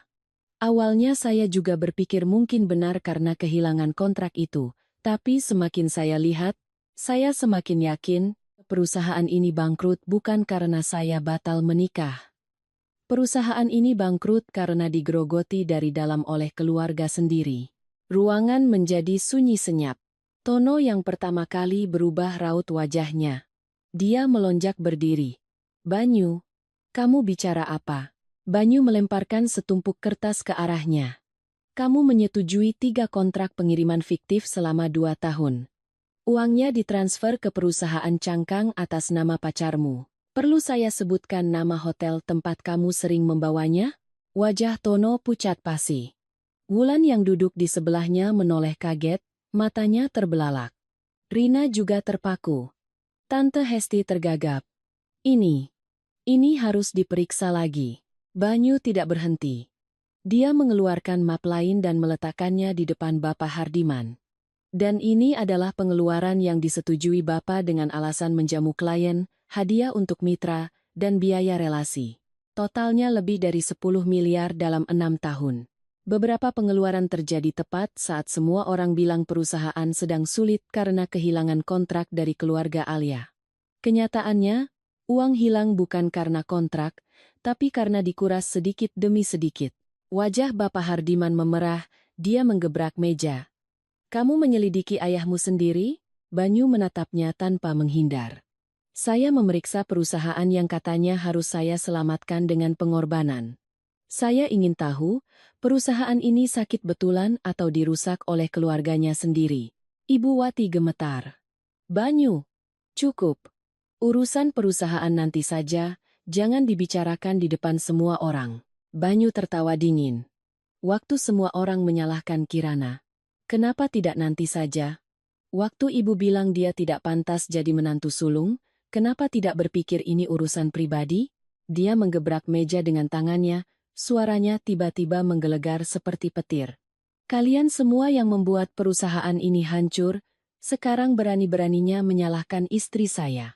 Tidak ada yang bisa bicara. Keheningan saat itu lebih berat dari makian manapun. Bapak Hardiman melonjak berdiri, wajahnya pucat karena marah. Dia maju, mengangkat tangannya hendak menampar Banyu. Saya panik dan ikut berdiri, tapi Banyu lebih cepat. Dia menahan pergelangan tangan ayahnya di udara, cengkeramannya kuat tapi tidak kasar. Ayah dan anak itu saling tatap, satu sisi penuh amarah karena kedoknya terbongkar, sisi lain penuh kekecewaan yang telah lama terpendam. Banyu melepaskan tangan ayahnya, suaranya serak tetapi setiap katanya sekeras baja. Mulai hari ini, siapapun yang berani menyentuh Kirana lagi, jangan salahkan saya jika saya bongkar semuanya keluar. Seluruh ruangan bungkam. Ibu Wati terduduk lemas di kursinya. Tono menunduk dalam-dalam.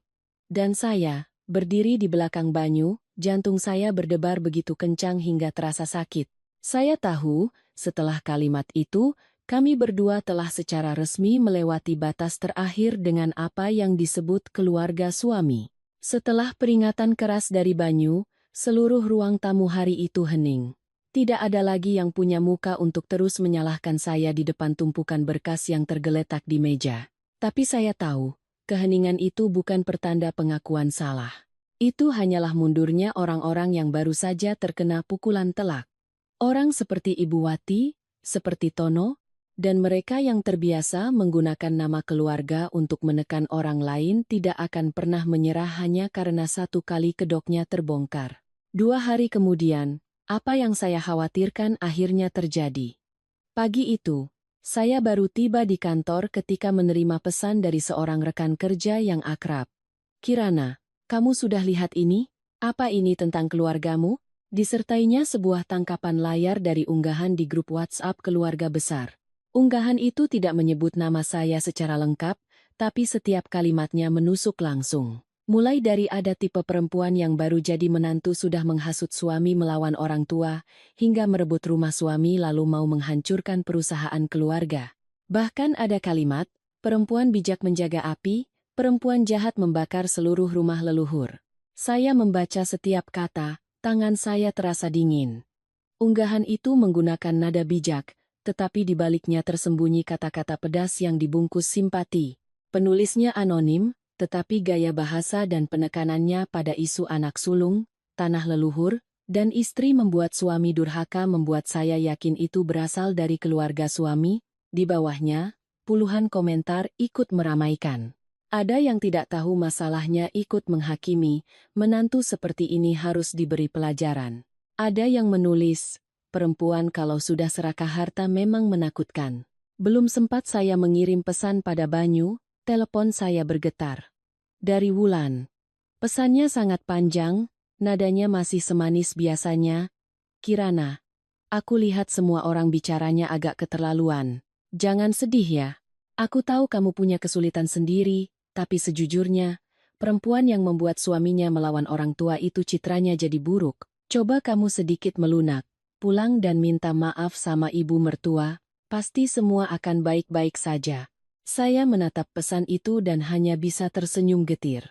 Seseorang yang kemarin duduk menyaksikan semua kebenaran, hari ini masih bisa berpura-pura menjadi penengah, seolah sayalah penyebab semua ini.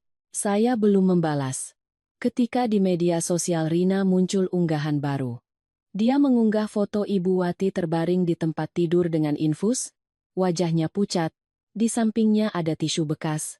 Keterangannya hanya satu kalimat. Ada orang yang masuk ke sebuah keluarga lalu menghancurkannya. Ibuku sakit tapi tetap tidak mau menjelek-jelekkan siapapun. Di bawahnya, teman-temannya ramai bertanya. Rina tidak menjawab jelas, hanya memberikan komentar samar. Aku tidak bisa cerita, kasihan ibuku saja. Semakin samar, semakin orang penasaran, semakin mudah mereka membayangkan saya sebagai penjahatnya. Saya mematikan layar ponsel, duduk diam di meja kerja untuk waktu yang lama. Kali ini saya tidak menangis. Mungkin air mata saya sudah kering oleh hari-hari sebelumnya. Yang tersisa hanyalah ketenangan yang dingin. Saya paham tujuan mereka bukan hanya mempermalukan saya. Mereka ingin mengisolasi saya, mengubah saya menjadi perempuan serakah, durhaka, dan perusak, agar nanti jika masalah dokumen rumah atau perusahaan terungkap, opini publik di keluarga sudah terlanjur menganggap sayalah sumber masalahnya. Siang harinya, saya menerima telepon lagi dari seorang mantan rekan kerja. Dia bertanya dengan ragu. Kirana, aku mau tanya jujur, kamu lagi ada masalah sama keluarga suami ya? Tadi pagi ada seorang ibu yang mengaku sebagai ibu mertuamu meneleponku, menyindir kalau kamu itu materialistis dan sedang memaksa suamimu untuk mengalihkan semua aset atas namamu. Saya memejamkan mata, menarik napas dalam-dalam. Ibu Wati sudah mulai menyerang keluar. Bukan hanya di lingkup keluarga, bukan hanya di media sosial. Dia ingin menyentuh reputasi profesional saya. Malam itu, saya menunjukkan semua itu pada Banyu. Dia membaca setiap unggahan, setiap pesan. Wajahnya semakin lama semakin dingin. Saat melihat foto Rina tentang ibu mereka yang diinfus, Banyu menggebrak meja. Aku akan bongkar semua berkas perusahaan, surat kuasa palsu, dan rekaman suara itu. Aku akan sebarkan semuanya agar mereka tahu siapa perusak yang sebenarnya. Saya menahan tangannya. Jangan. Banyu menoleh ke saya, matanya merah karena marah. Kamu masih mau diam sampai kapan? Saya menatap lurus ke matanya, suara saya sangat tenang. Ini bukan soal diam. Kalau kita gegabah sekarang, mereka akan berhasil memainkan peran sebagai korban. Ibumu cukup dirawat 1 hari lagi. Rina mengunggah satu foto lagi. Seluruh keluarga akan mengatakan kita menekan orang tua sampai putus asa. Kalau mau mereka tidak bisa mengelak lagi, kita harus biarkan mereka beraksi lebih jauh. Banyu menatap saya sangat lama. Mungkin untuk pertama kalinya dia menyadari bahwa istri yang selama ini diam di meja makan keluarga sudah bukan lagi orang yang hanya bisa pasrah. Aku tidak mau berteriak untuk memenangkan satu pertempuran kecil. Aku ingin mereka meninggalkan jejak yang cukup untuk pertempuran terakhir. Akhirnya, Banyu mengangguk. Dia menggenggam tangan saya, suaranya serak. Baik, aku menurutimu. Tapi berjanjilah, apapun yang terjadi, langsung beritahu aku.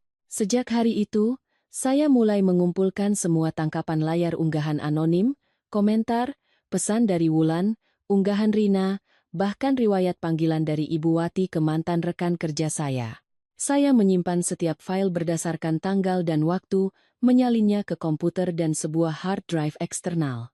Pada saat yang sama, saya menelepon Rizka, seorang teman kuliah yang sekarang bekerja di kantor hukum. Setelah mendengar cerita saya, Rizka berkata singkat, "Kirana, ini bukan lagi sekadar masalah keluarga. Ini pencemaran nama baik, pelanggaran privasi, dan pemalsuan dokumen aset. Semua harus ada buktinya. Jangan melawan dengan emosi, lawan dengan berkas." Kalimat itu menguatkan saya. Tapi tepat ketika saya merasa sudah sedikit memegang kendali, sebuah panggilan asing muncul di layar. Saya mengangkatnya. Di seberang hening sejenak, lalu terdengar suara Alia, "Mbak Kirana, saya mau bertemu empat mata." Saya menggenggam ponsel. "Kalau ada yang mau dibicarakan, lewat telepon saja." Alia menghela napas pelan. "Tidak bisa. Dan juga tidak aman untuk Anda. Kalau Anda masih berpikir ini hanya soal mereka menjelek-jelekan nama baik Anda." Saya berdiri dan berjalan ke balkon, merendahkan suara. "Apa yang kamu tahu?" Alia berkata sangat perlahan, setiap katanya membuat punggung saya merinding.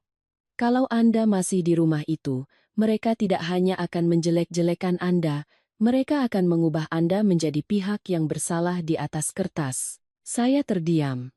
Angin di balkon membuat telapak tangan saya terasa dingin. Saya bertanya lagi, "Apa maksudmu?" Di seberang, Alia hanya menjawab, "Dulu saya juga pernah diperlakukan dengan cara yang sama oleh mereka." Lalu dia mengirimkan sebuah alamat kafe dan menutup telepon. Saya berdiri di sana untuk waktu yang lama, menatap layar yang sudah gelap. Di dalam hati saya tahu, badai yang sesungguhnya masih ada di depan. Keesokan paginya, saya tiba di lokasi pertemuan 10 menit lebih awal. Sebuah kedai kopi di jalan kecil yang cukup tenang. Di depannya ada deretan pohon palem, di dalam terdengar alunan musik lembut. Saya memilih meja di sudut, membelakangi dinding, dengan pandangan yang bisa mengawasi pintu masuk. Sejak telepon semalam, saya sadar Alia tidak mengajak saya bertemu hanya untuk bernostalgia. Tapi tetap saja, saya tidak bisa sepenuhnya mempercayainya. Seorang wanita yang pernah menjadi calon istri suami saya, yang pernah dipuja-puja oleh seluruh keluarganya, tiba-tiba berbalik memberi saya peringatan. Bohong jika saya bilang saya tidak waspada. Tepat pukul 9, Alia masuk. Hari ini dia mengenakan kemeja biru muda dan celana panjang hitam. Riasannya sangat tipis, tidak ada lagi kesan glamor seperti saat di rumah utama, juga tidak ada senyum dingin di hadapan Ibu Wati. Dia terlihat seperti orang yang baru saja sembuh dari sakit panjang, lelah, tetapi berusaha tetap tegap. Dia duduk di hadapan saya, memesan air mineral, lalu tanpa basa-basi meletakkan sebuah USB dan setumpuk dokumen lama yang tepiannya sudah menguning di atas meja. Saya menatap benda-benda itu, tidak langsung menyentuhnya. Alia memahami kewaspadaan saya. Dia tersenyum sinis. "Anda tidak perlu langsung percaya pada saya. Kalau saya jadi Anda, saya juga tidak akan percaya." Saya bertanya langsung, "Lalu untuk apa Anda mengajak saya bertemu?" Alia menunduk menatap gelasnya, suaranya serak. "Agar Anda tahu bahwa cerita yang keluarga Banyu ceritakan tentang saya tidak sepenuhnya salah, tapi juga tidak sepenuhnya benar. Saya pernah salah, pernah liar, pernah bodoh. Tapi saya tidak dengan sendirinya menjadi bidak catur di tangan mereka." Kalimat itu membuat saya terdiam. Alia membuka map, mengeluarkan beberapa foto lama, salinan bukti transfer, dan sebuah surat pernyataan tulisan tangan. Dia bercerita perlahan, seolah setiap kata harus ditarik dari sebuah kenangan yang menyakitkan. Tahun itu, saat kedua keluarga mulai membahas pernikahan, Orang yang paling sering membawanya bertemu dengan mitra bisnis dari pihak Banyu bukanlah Banyu, melainkan Tono. Saat itu, Tono masih berperan sebagai koordinator kontrak, mulutnya selalu manis mengatakan ingin membantu kedua pihak lebih akrab. Awalnya hanya makan-makan, beberapa pesta, lalu berlanjut ke klub malam, dan ruang-ruang privat. Sebuah lingkaran pergaulan yang ia sendiri tidak sadar kapan mulai terjerat. Saya tidak menyalahkan orang lain sepenuhnya, kata Alia, menatap lurus ke arah saya. Saya salah karena terlalu mudah terbawa, karena ingin membuktikan saya juga bisa bergaul bebas, bisa masuk ke dunia bisnis mereka. Tapi Tono yang membawa saya ke sana. Dia tahu saya masih muda, gengsi tinggi, dan tertekan oleh keluarga untuk menjadi putri yang sempurna. Dia hanya perlu memuji sedikit, menuangkan beberapa gelas minuman, dan mengatakan hal-hal seperti, kamu harus berpengalaman dulu baru bisa memimpin perusahaan. Dan saya, dengan bodohnya, percaya. Mendengar itu, hati saya terasa berat. Alia bercerita, ketika dia mulai ingin berhenti, Tono berbalik mengancam. Dia menyimpan foto-foto dan video, menggunakannya untuk memaksa Alia tetap hadir di pertemuan-pertemuan bisnis. Bukan hanya untuk mengendalikannya, tapi juga untuk menekan perusahaan ayahnya. Jika Alia menolak, dia akan menyebarkannya sebelum pernikahan untuk mempermalukan kedua keluarga. Saat itu saya takut sekaligus malu. Semakin saya sembunyikan, semakin saya diancam. Sampai akhirnya Mas Banyu mengetahuinya. Saya justru merasa lega karena setidaknya ada yang berani menghentikan kubangan lumpur itu. Saya membuka salah satu salinan rekening koran di map itu. Di sana tertera banyak transaksi antara perusahaan keluarga Banyu dan sekelompok perantara di luar. Beberapa transaksi dicatat dengan indah. Biaya jamuan klien, hadiah mitra, dukungan media, biaya relasi. Tapi Alia melingkari beberapa nama, mengatakan mereka adalah orang-orang yang menerima uang untuk memengaruhi staf di perusahaan ayahnya. Ada transfer yang dilakukan tepat saat kontrak material akan ditandatangani, ada juga yang dilakukan setelah Banyu membatalkan pernikahan, saat keluarga Banyu berkoar-koar bahwa perusahaan mereka merugi karena kehilangan mitra. Kenyataannya, kata Alia, sebagian uang sudah ditarik keluar sebelumnya. Tono dan Bapak Hardiman menggunakan alasan biaya relasi untuk mengambil uang. Ketika pernikahan dibatalkan, mereka punya kambing hitam yang sempurna. Semua kerugian dilimpahkan pada Banyu, sementara uang yang mereka ambil terkubur selamanya di dalam pembukuan. Melihat angka-angka itu, saya tiba-tiba paham, kenapa Banyu pernah berkata perusahaan mereka bangkrut bukan karena kehilangan kontrak, tapi karena digerogoti dari dalam. Selama bertahun-tahun, pembatalan pernikahannya dengan Alia hanyalah sebuah tameng, dan saya, istri yang datang kemudian, menjadi bayang-bayang tempat mereka terus melimpahkan kesalahan setiap kali dibutuhkan. Saya mengangkat kepala dan bertanya, lalu kenapa baru sekarang kamu kembali? Alia terdiam sangat lama, lalu tersenyum, senyum yang tidak ada bahagianya sama sekali. Karena ayah saya sudah meninggal.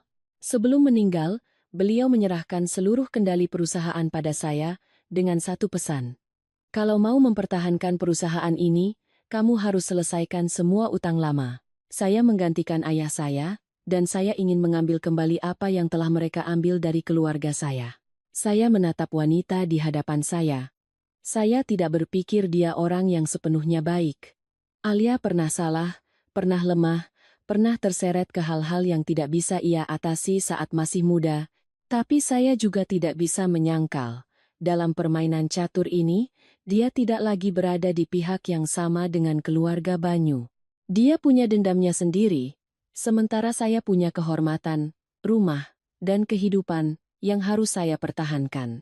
Dua wanita yang seharusnya menjadi rival, akhirnya duduk di meja yang sama karena sama-sama dijadikan alat oleh tipe orang yang sama. Sebelum pergi, Alia membuka ponselnya dan memutarkan sebuah rekaman suara untuk saya. Suara Ibu Wati terdengar sangat jelas, tidak ada lagi nada bijak seperti biasanya. Kalau bisa menikah dengannya, uang keluarganya juga jadi uang kita. Anak perempuan seperti itu dimanja, digertak sedikit juga nurut. Yang penting kedua keluarga terikat. Mendengar itu, bulu kuduk saya meremang. Ternyata dari awal, di mata Ibu Wati, menantu tidak pernah dianggap keluarga. Menantu hanyalah sebuah pintu untuk mendapatkan uang, relasi, dan kekuasaan. Alia menyimpan ponselnya, mendorong USB ke arah saya. Di sini ada rekaman lengkap dan beberapa file audit. Berikan pada Banyu, tapi jangan terburu-buru digunakan. Mereka sedang menunggu Anda gegabah agar bisa mengubah Anda menjadi perusak. Saya mengambil USB itu, telapak tangan saya terasa seberat batu. Saya bertanya pelan, apa yang kamu inginkan dari saya? Alia berdiri, menyampirkan tasnya. Tatapannya lelah tetapi sangat jernih. Saya tidak butuh Anda mempercayai saya. Saya hanya butuh Anda selamat dari permainan ini. Selesai berkata, dia meninggalkan kedai kopi itu. Saya duduk di sana untuk waktu yang lama, menatap USB di tangan saya. Di luar, matahari sudah mulai terik, orang-orang berlalu lalang dengan kesibukan mereka. Sementara saya sadar bahwa mulai saat ini, pertarungan kami bukan lagi hanya melawan beberapa fitnah atau selembar surat kuasa palsu. Ini adalah pertarungan melawan sebuah jaringan kekuasaan yang disamarkan dengan nama keluarga, di mana perempuan dijadikan alat tukar, dan ketika sudah tidak berguna, disalahkan, dicemarkan nama baiknya, dan disingkirkan dari papan catur. Seminggu setelah pertemuan dengan Alia, perusahaan keluarga suami saya mengadakan sebuah rapat besar. Secara resmi, itu adalah pertemuan untuk membahas kelanjutan kerjasama dengan perusahaan Alia. Tapi di dalam hati saya tahu, bagi keluarga Banyu, ini bukan sekadar rapat bisnis. Ini adalah kesempatan bagi mereka untuk menarik kami kembali ke dalam lingkaran kekuasaan mereka, memaksa kami menyaksikan apa yang mereka sebut sebagai kepentingan yang lebih besar. Pagi itu, Ibu Wati menelepon Banyu sangat awal. Saya yang berdiri di sebelahnya bisa mendengar dengan jelas suaranya di telepon. Hari ini kamu harus bawa si Kirana juga. Biar dia lihat sendiri bagaimana rapat yang sesungguhnya berjalan, supaya dia tahu posisinya di mana. Jangan mentang-mentang dibela suami sedikit sudah merasa jadi nyonya besar. Banyu mengerutkan dahi hendak membalas, tetapi saya meletakkan tangan di lengannya, memberi isyarat agar tenang. Saya tidak lagi takut pada sindiran seperti itu. Ketika orang sengaja menarik kita untuk menonton sebuah drama, cara terbaik bukanlah menghindar, melainkan duduk dan melihat siapa sebenarnya yang akan lupa pada naskahnya. Saya memilih pakaian yang sangat sederhana. Kemeja krem dan celana panjang hitam, tanpa perhiasan mencolok atau riasan tebal. Banyu menatap saya melalui cermin dan bertanya pelan, "Kamu yakin mau ikut?" Saya mengangguk. Aku ikut bukan untuk bersaing dengan siapapun. Aku ikut untuk mendengarkan semua yang ingin mereka katakan. Banyu terdiam sejenak, lalu menggenggam tangan saya. Genggaman itu bukan lagi sekadar penghiburan seperti saat pertama kali dia mengajak saya makan di luar. Rasanya seperti sebuah janji tanpa kata bahwa ruangan manapun yang kami masuki, kami tidak akan terpisah. Ruang rapat perusahaan terletak di lantai paling atas. Ketika kami masuk, hampir semua orang sudah hadir. Bapak Hardiman duduk di ujung meja, mengenakan setelan jas rapi, wajahnya berwibawa seperti seorang direktur teladan. Ibu Wati duduk di sebelahnya, penampilannya elegan dengan kalung mutiara, matanya melirik saya sekilas lalu membuang muka. Tono duduk di seberang, dengan senyum setengah mengejek. Dia terus menatap saya dan Banyu bergantian, dengan ekspresi kemenangan seolah yakin hari ini kami harus tunduk pada permainannya.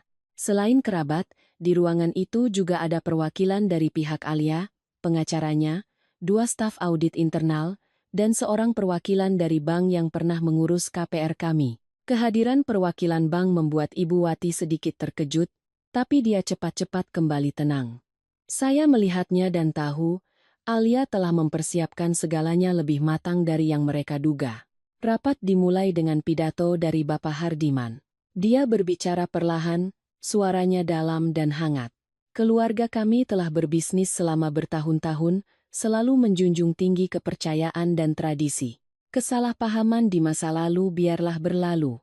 Hari ini kita berkumpul dengan semangat kerjasama untuk maju bersama.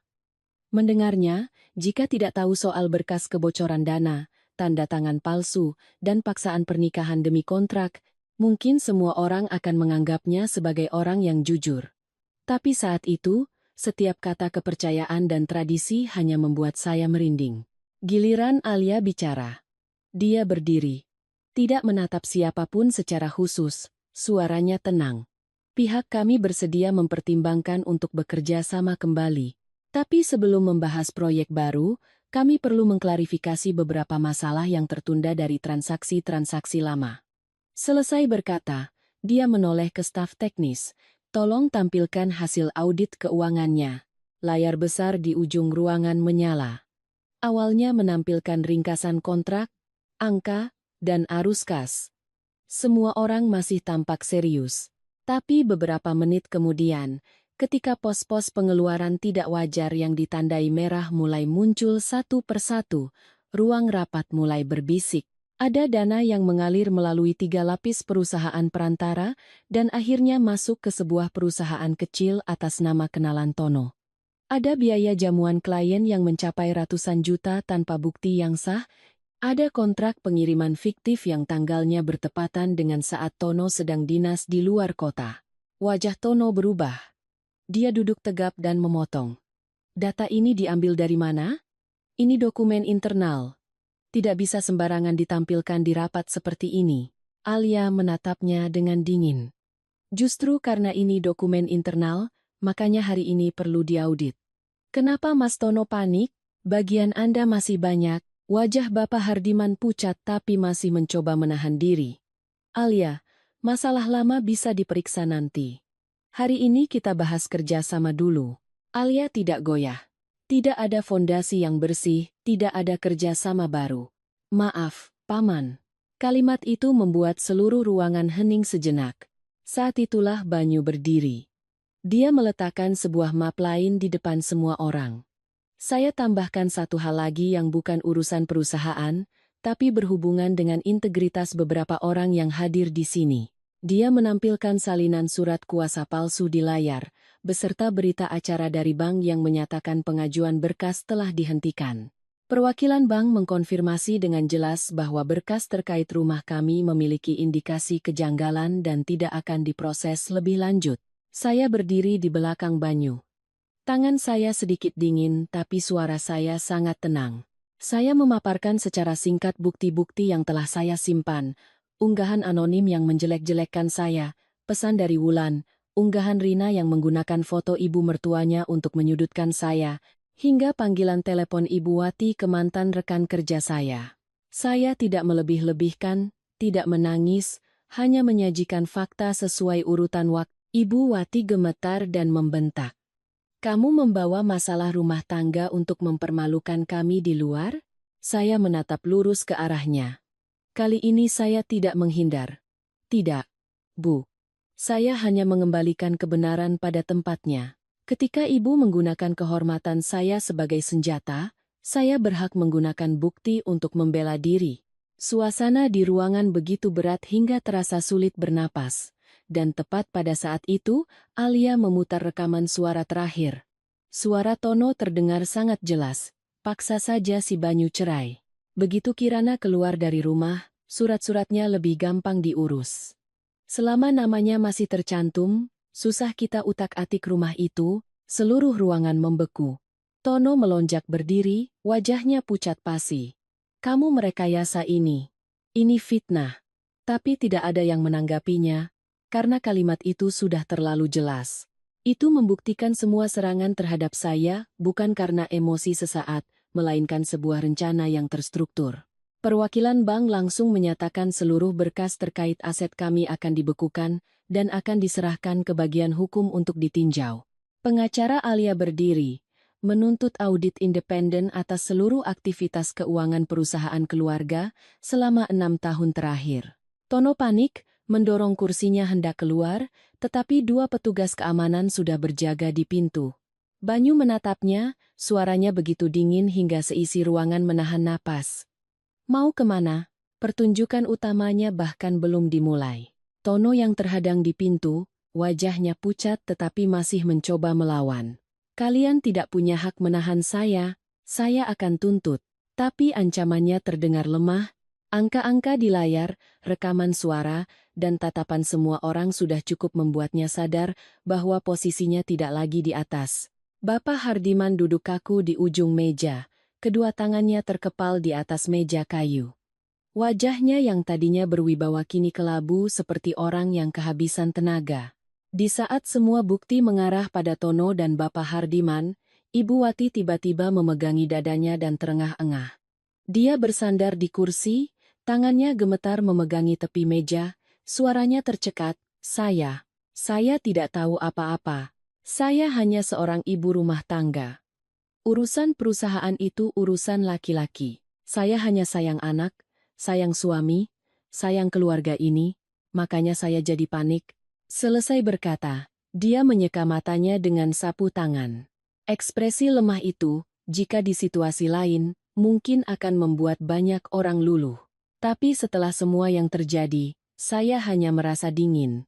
Dia masih bersandiwara. Bahkan ketika panggungnya sudah runtuh, dia masih mencoba mengenakan kostum seorang ibu yang menderita. Dia tidak mengakui perannya dalam memfitnah saya, tidak mengakui perannya dalam menekan Banyu, apalagi soal dokumen rumah. Di mulutnya, semuanya berubah menjadi kasih sayang, kekhawatiran, dan pengorbanan seorang wanita untuk keluarganya. Rina yang duduk di ujung meja tiba-tiba menangis.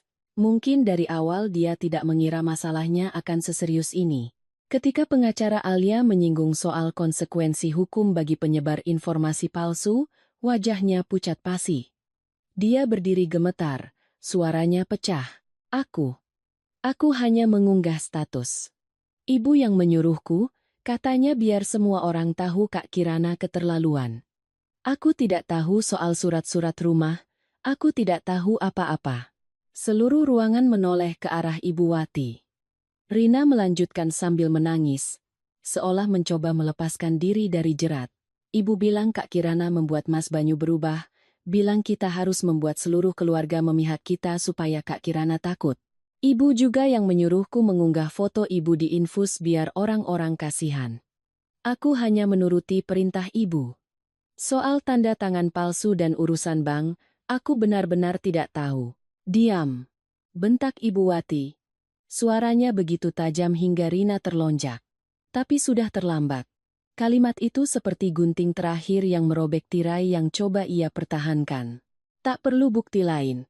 Putrinya sendiri telah tanpa sengaja menyeretnya ke terang. Ruangan hening mencekam. Orang-orang yang tadinya percaya, dia hanya seorang ibu yang sayang anak mulai menatapnya dengan pandangan berbeda. Banyu berdiri sangat lama tanpa bicara. Saya melihat tangannya terkepal di tepi meja. Ini bukan lagi amarah yang meledak-ledak, melainkan rasa sakit seorang anak yang akhirnya harus menerima kenyataan bahwa ibunya tahu segalanya. Dia menatap Ibu Wati, suaranya serak. Jadi, ibu tahu semuanya. Ibu tahu soal unggahan yang memfitnah Kirana, tahu soal rencana menekan dia dengan keluarga besar, tahu soal masalah berkas rumah. Ibu Wati menatap putranya. Selama beberapa detik wajahnya masih panik, tapi kemudian, seolah sadar sandiwaranya sudah berakhir, dia tiba-tiba tertawa, tawa yang tidak keras, tapi sinis dan dingin hingga membuat merinding. Dia meletakkan sapu tangannya, duduk tegap, tatapannya setajam pisau. Tahu, memangnya kenapa? Aku melakukan semuanya demi keluarga besar ini. Kamu anak sulung, kamu tidak punya hak untuk hidup egois.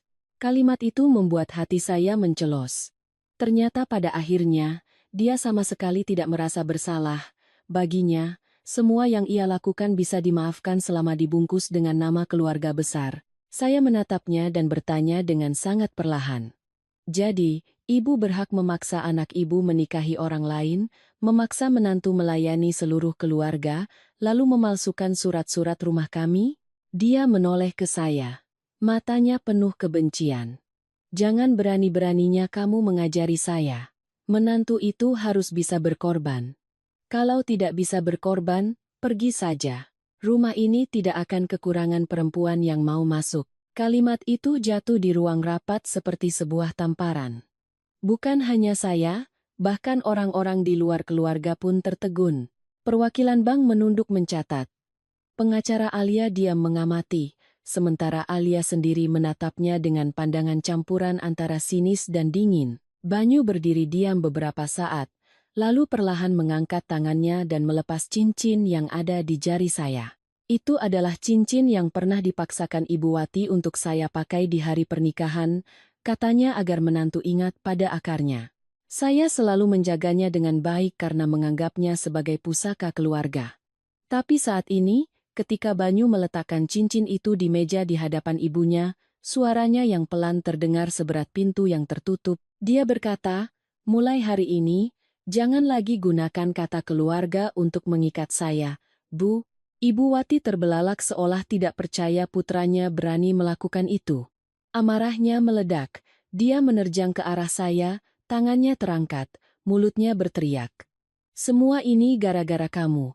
Kamu membuat anakku melawan ibunya." Belum sempat saya mundur, Banyu sudah menghalangi saya. Dia menahan tangan ibunya di udara. Untuk pertama kalinya, suaranya begitu berat hingga seluruh ruangan terdiam. "Ibu sentuh istriku sekali lagi, saya akan panggil polisi saat ini juga." Ibu Wati membeku. Tangannya gemetar di dalam genggaman putranya, lalu perlahan jatuh. Anak yang ia kira bisa ia kendalikan dengan air mata, dengan bakti, dengan nama keluarga, akhirnya benar-benar telah memutus tali itu. Alia baru angkat bicara. Dia menatap Ibu Wati, suaranya tenang, tetapi setiap katanya menusuk lurus ke harga diri wanita itu. "Bibi kalah bukan karena Kirana, Bibi kalah karena menganggap semua orang adalah bidak catur Bibi." Ibu Wati mundur selangkah, lalu terduduk lemas di kursinya. Kalung mutiaranya miring, lipstik merahnya tidak bisa menutupi wajahnya yang pucat pasi. Saya menatap wanita yang pernah membuat seisi rumah hening hanya dengan satu lirikan, kini duduk di sana, di tengah ruang rapat, di hadapan kerabat, mitra bisnis, pengacara, dan anak-anaknya sendiri. Seluruh wibawa yang ia bangun bertahun-tahun hancur berkeping-keping dalam satu sore. Tapi saya tahu, ini baru kehancuran yang pertama. Karena ketika kebenaran sudah tersingkap, konsekuensi selanjutnya tidak lagi berada di tangannya. Setelah rapat hari itu, segalanya tidak bisa kembali seperti semula. Perusahaan keluarga diaudit secara independen. Dana-dana yang pernah disamarkan dengan nama biaya jamuan klien, hadiah mitra, dan biaya pengiriman akhirnya terungkap. Tono dipaksa mundur dari posisinya dan harus mengembalikan semua uang yang ia ambil melalui perusahaan cangkangnya. Bapak Hardiman juga kehilangan kendali karena terlalu banyak menandatangani berkas yang salah, termasuk dokumen yang berkaitan dengan rumah kami. Ibu Wati tidak langsung diproses secara hukum karena banyak perbuatannya yang berada di balik layar melalui ucapan, pesan, dan hasutan bukan tanda tangan langsung. Tapi reputasi yang ia jaga seumur hidupnya hancur.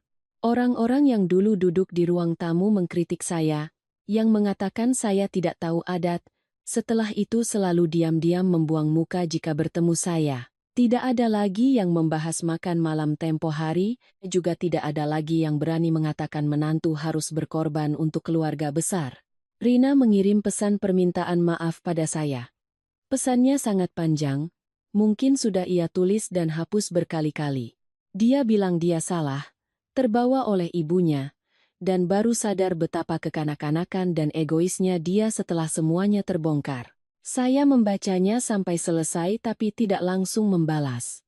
Bukan karena sombong atau masih dendam, hanya saja ada luka yang tidak bisa sembuh hanya dengan satu permintaan maaf. Saya butuh waktu. Dan saya rasa Rina juga butuh waktu untuk mengerti bahwa meminta maaf bukanlah akhir, melainkan awal dari sebuah perubahan. Saya tidak merasa puas melihat kekacauan di keluarga suami. Sejujurnya, saya hanya merasa lega. Lega karena akhirnya kebenaran tidak lagi terkubur di bawah kata keluarga. Lega karena fitnah tidak lagi membebani kehormatan saya. Lega karena rumah yang kami cicil setiap bulan kini surat-suratnya sudah diverifikasi ulang dengan jelas, hanya menjadi hak milik kami berdua. Tidak ada lagi yang bisa menggunakan alasan tanah leluhur, keluarga besar, atau air mata orang tua untuk meremehkan kerja keras kami. Banyu menarik diri sepenuhnya dari perusahaan keluarga. Dia berkata pada saya, jika masih di sana, dia akan selamanya terseret dalam utang masa lalu, konflik masa lalu, dan harapan-harapan yang tidak pernah menjadi miliknya. Dia membuka kantor konsultan sendiri bersama beberapa rekan terpercaya. Awalnya sangat sulit, kadang dia pulang lebih larut dari sebelumnya, tetapi kelelahan di wajahnya berbeda. Bukan lagi kelelahan orang yang terkoyak oleh keluarga, melainkan kelelahan seseorang yang sedang membangun jalannya sendiri. Sementara saya melanjutkan pekerjaan saya. Saya menerima posisi supervisor, lembur jika perlu, istirahat saat lelah, bertemu teman saat ingin. Terdengar sederhana, tapi bagi saya itu adalah sebuah kebebasan yang sangat besar. Saya tidak lagi harus menjelaskan kenapa pulang terlambat. Tidak lagi takut membuka pintu dan mendapati tatapan-tatapan yang menunggu saya masuk dapur, tidak lagi hidup dengan perasaan bersalah, hanya karena saya juga bisa merasa lelah. Suatu sore di akhir bulan, saat hujan gerimis, Ibu Wati datang ke rumah kami. Dia berdiri di luar pintu, tidak membawa apa-apa, juga tidak ada lagi aura berkuasa seperti dulu. Banyu membukakan pintu, menatap ibunya sangat lama, lalu mempersilakannya masuk. Ibu Wati duduk di tepi sofa, kedua tangannya di atas lutut, posturnya terlihat lebih kecil dibandingkan wanita yang dulu bisa membuat seisi ruangan hening hanya dengan satu lirikan. Dia terdiam cukup lama, lalu berkata sangat pelan, "Ibu hanya ingin keluarga ini tidak kalah dari siapapun." Suaranya serak, tidak lagi tajam, tidak lagi yakin. Saya duduk di hadapannya, mendengar kalimat itu dan tidak tahu harus merasa sedih atau kasihan. Mungkin seumur hidupnya dia hidup dalam ketakutan dipandang rendah, sehingga dia berusaha mengumpulkan kekuasaan, citra, dan kepatuhan anak-anaknya untuk membangun sebuah benteng yang kokoh. Tapi semakin tebal benteng itu, semakin sesak orang-orang di dalamnya.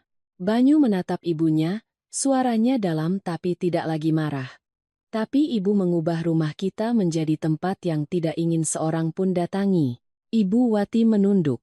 Saya melihat bibirnya bergerak seolah ingin mengatakan sesuatu pada saya, mungkin sebuah permintaan maaf.